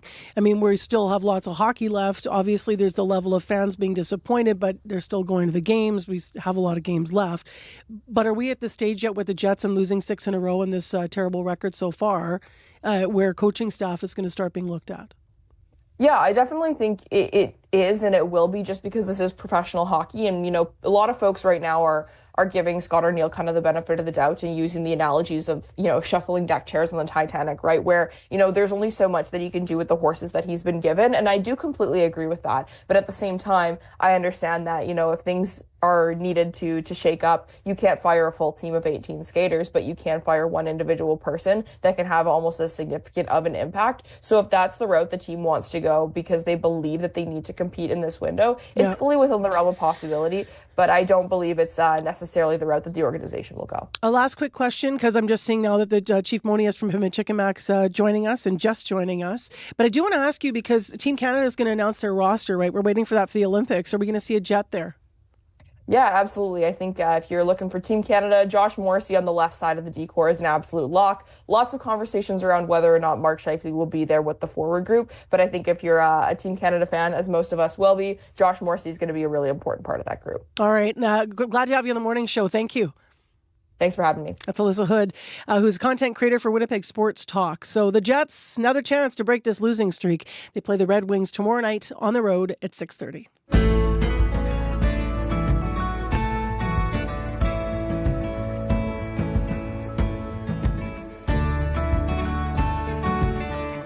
8:22 a.m. on Information Radio on CBC, and this is developing news. Actually, before I go to this, I want to mention something developing in traffic. Corey just put on screen Ellis and King Edward. There's been a collision. This has just happened. Traffic signal pole's been knocked down. So Ellis, King Edward, southbound east side curb lane is blocked.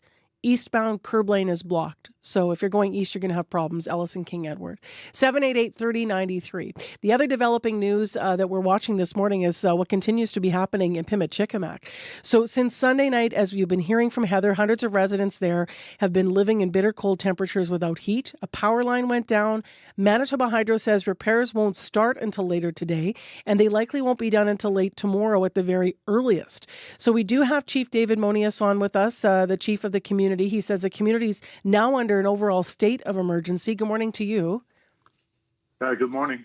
So we're hearing in the news, people talking about Laurie Osborne was one of the residents saying, trying to stay warm, layering up. What are you hearing about, what are you hearing from people in your community about, the concerns in trying to stay warm? Well, the concerns, first of all, is the safety of the people. And we had to evacuate people that had health issues, that were sick, and also who had dialysis. We had babies, newborn babies had to be sent out to nearby residents and also to Thompson, including elders, being housed somewhere safe. And within the community, we had people packed into our public works building with one of the few areas that has a working generator, including the old nursing station. So we had quite a few people in there, and some of them are at home bunking down to warm up. We have people with some generators that we had given out the last power outage in the winter. So we had to provide emergency generators. Now, the problem was that getting some of those generators started and getting going again. So we had people working the past 24 hours, starting and working on generators to get them going. Yeah. And by the numbers, Chief, I mean, how many people did you evacuate because of the reasons you cited? And we've only evacuated maybe about 200 to 300 people, and because we haven't had much rooms available in Thompson. Continuing today, we expect some buses to take some people to Winnipeg, and we are expecting about 600 generators today that they'll be arriving to replace some of the old ones that people are using, and also to people who have no generators, and hopefully that we can get some warmth to the people. And where are those generators coming from today? Those 600? Who's helping? They're coming from Winnipeg. Okay. And we also ran out of gas, so we have a tanker that's coming in to make sure that we have fuel for the generators. Got it. Yeah, so right now people are bunging down their places, and some with generators. A lot of people are using candles for warmth, and coming with creative ways to keep warm. Yeah. Now you are actually. I should stop you there. What do you mean by creative ways to keep warm? What have you seen or heard? Well, it's just a way to by heating up, using metal tubing and stuff like that, and then putting candles towards it. It generates heat more, and people can sit around that area to feel the warmth that they have. Get the radiant heat off of that. Yeah. Yeah. You have your population, and I hope I'm correct with this. I mean, on reserve, it's upwards of it's over 6,500 people. So, how many people are housed in that main big center, and then are the rest of the people, I guess, just hunkering down in their homes? We had about 500 people that were sheltered in those areas, and right now we're trying to get more shelter areas.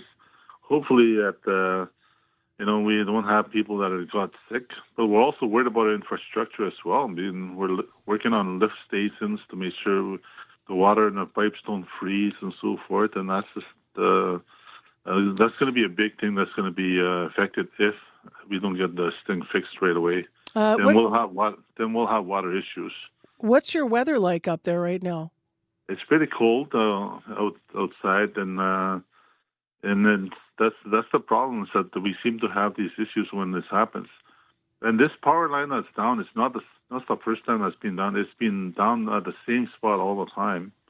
And if we had water, the transmission line coming down the highway, this would have been fixed in a matter of hours. Now it's taken more than 24 hours to get it fixed, just to get to the site itself. So hang on, why is it problematic to repair? It's a difficult site to get to, you said? Yeah, it's going right through the forest, and there's a transmission line, and then you have to clear the pathway, and choppers couldn't fly because of the storm that's brewing there. And so we had to get people to that site. They haven't been to that site yet. And, it's isolated area, and then they can't get their crew there. It's holiday season. So Hydro says repairs won't be completed until at least tomorrow if weather allows. We just checked Corey did. It's minus 19 in Pimachikamak right now. What's your reaction to that? Like, what's your greatest worry, given that Hydro won't be able to get there till tomorrow? Well, the greatest worry is that the people that may get sick, and we will have an epidemic of having people being flown out for colds, flus, and so forth. And then we already had people that were sick and being put in one place together. That's going to cause a lot of transmission of colds and flus and everything like that. And I'm really worried about the people in terms of getting really sick, and that's the problem we're having. So we need these guys to be mobilized right away, because we had Red Cross mobilized. We had called an state of emergency. We had the Emergency Management Organization working with us up to late last night. We had our maintenance crews working on generators, trying to fix old ones. Got it. And those buses are coming today, as you said, as well. Yeah. So maybe just last before we go into our newscast at 8:30, you had mentioned water issues could become a problem. Can you elaborate on what you mean by that? Well, right now everything's power generated from the hydro electricity, and if it's not working, then it's because it's cold. these lift stations and all these water plants are all going to freeze. This water freezes below 0 degrees, and then that's the problem we're having, is that we don't have enough generators to be able to go down there. The big generator we had was also broken down. Well, thank you for your time on a critical, busy morning. If we may, we'll check in with you later today, Chief Monius, about the transportation that you're hoping and the generators that are going to be arriving to help with some of the issues you've outlined. All right, thank you. That is the Chief, David Monius of Pimachikamak Cree Nation. You can read more in this story on our website, cbc.ca/Manitoba. The news is next.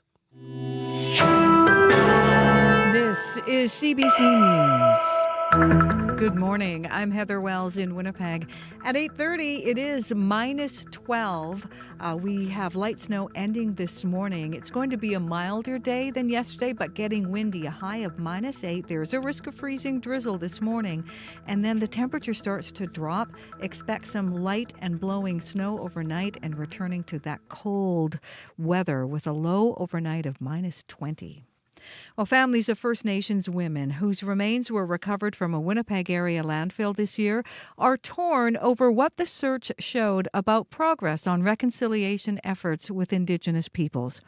Donna Bartlett's granddaughter, Mercedes Myron, was one of the women whose remains were found in Prairie Green landfill. Myron was from Long Plain First Nation. She was murdered in 2022.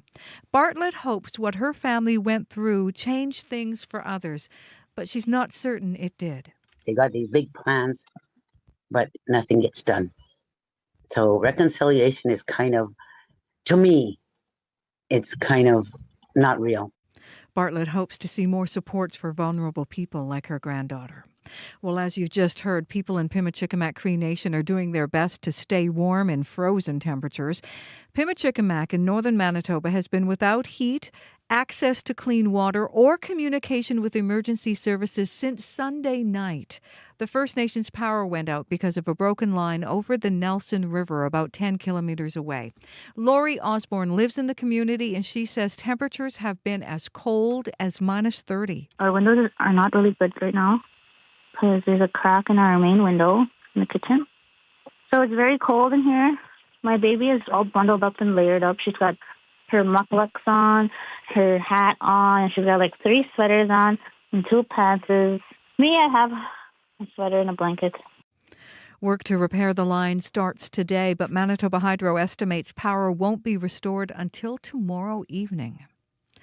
Ottawa is under pressure to finally eliminate boil water advisories in First Nations communities, but Indigenous Services Minister Mandy Gulmasti isn't committing to bringing back a defunct clean water bill in the new year as written. That bill was drafted with input from First Nations and sought to ensure they could protect fresh water sources on their own territories. The bill died when the last federal election was called. Downtown Winnipeg's Burton Cummings Theater set an attendance record this year. More than 90,000 paying fans went to a concert or other event at the heritage venue. That's according to Polestar, a live entertainment trade publication. True North Sports and Entertainment owns the Burt. Ruben Ramaero, the True North Live Entertainment Director, says the venue has thrived by booking a variety of events. We do everything from comedy to metal to hip-hop to folk shows. We could do seated events. We can do standing GA events. We take out some of the seats to give more of that intimacy and fandom against the barricade. Polestar says the gross ticket sales at the Burt this year amounted to $5.4 million Canadian. It says the downtown venue ranked 92 in the world among soft seat theaters. Well, Canada has moved into first place in their pool at the International World Junior Hockey Championships. The Canadians got a hat trick from Whitehorse's Gavin McKenna. And the final score over Denmark, 9-1 last night in Minnesota. 3 other players netted 3 points apiece as Canada remains unbeaten in its first 3 games atop Group B. For McKenna, the consensus first overall draft pick at next summer's NHL entry draft, the big night and the victory were especially rewarding because he had loved ones in the building. It's a long ways from home, wherever I usually play, so whenever you got some Yukoners in the building, and especially my family, it's that little bit more motivation for me to play my heart out and do it for them. Canada's next game comes tomorrow night, New Year's Eve, against Finland. You can find more news updated throughout your day. All you have to do is head to cbc.ca/Manitoba. All right, thanks, Heath. Thank you. Let's get into a final look at the morning commute with Corey Funk here. Yeah, Ellis and King Edward traffic signals are flashing red. There was a collision there earlier that has been cleared, but just heads up, that collision means that those lights are flashing red. As well, that the emergency vehicles that were blocking the curb lane on Henderson and Ottawa have also now been cleared. But those highways, slick, snow covered in parts, and lots of different places across southern Manitoba this morning. All right, thanks, Corey. Thank you.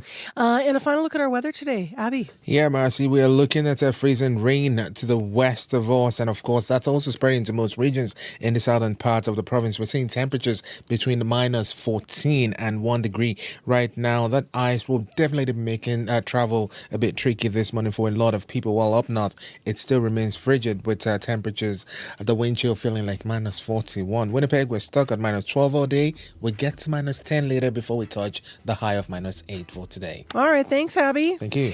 Speaking of thank yous, thank you to those who worked on the program today. So Donna Carrero and Nellie Gonzalez have been in producing Information Radio for this week. Also on the program today, we want to thank Sofia Peralta-Barone, who was one of our associate producers.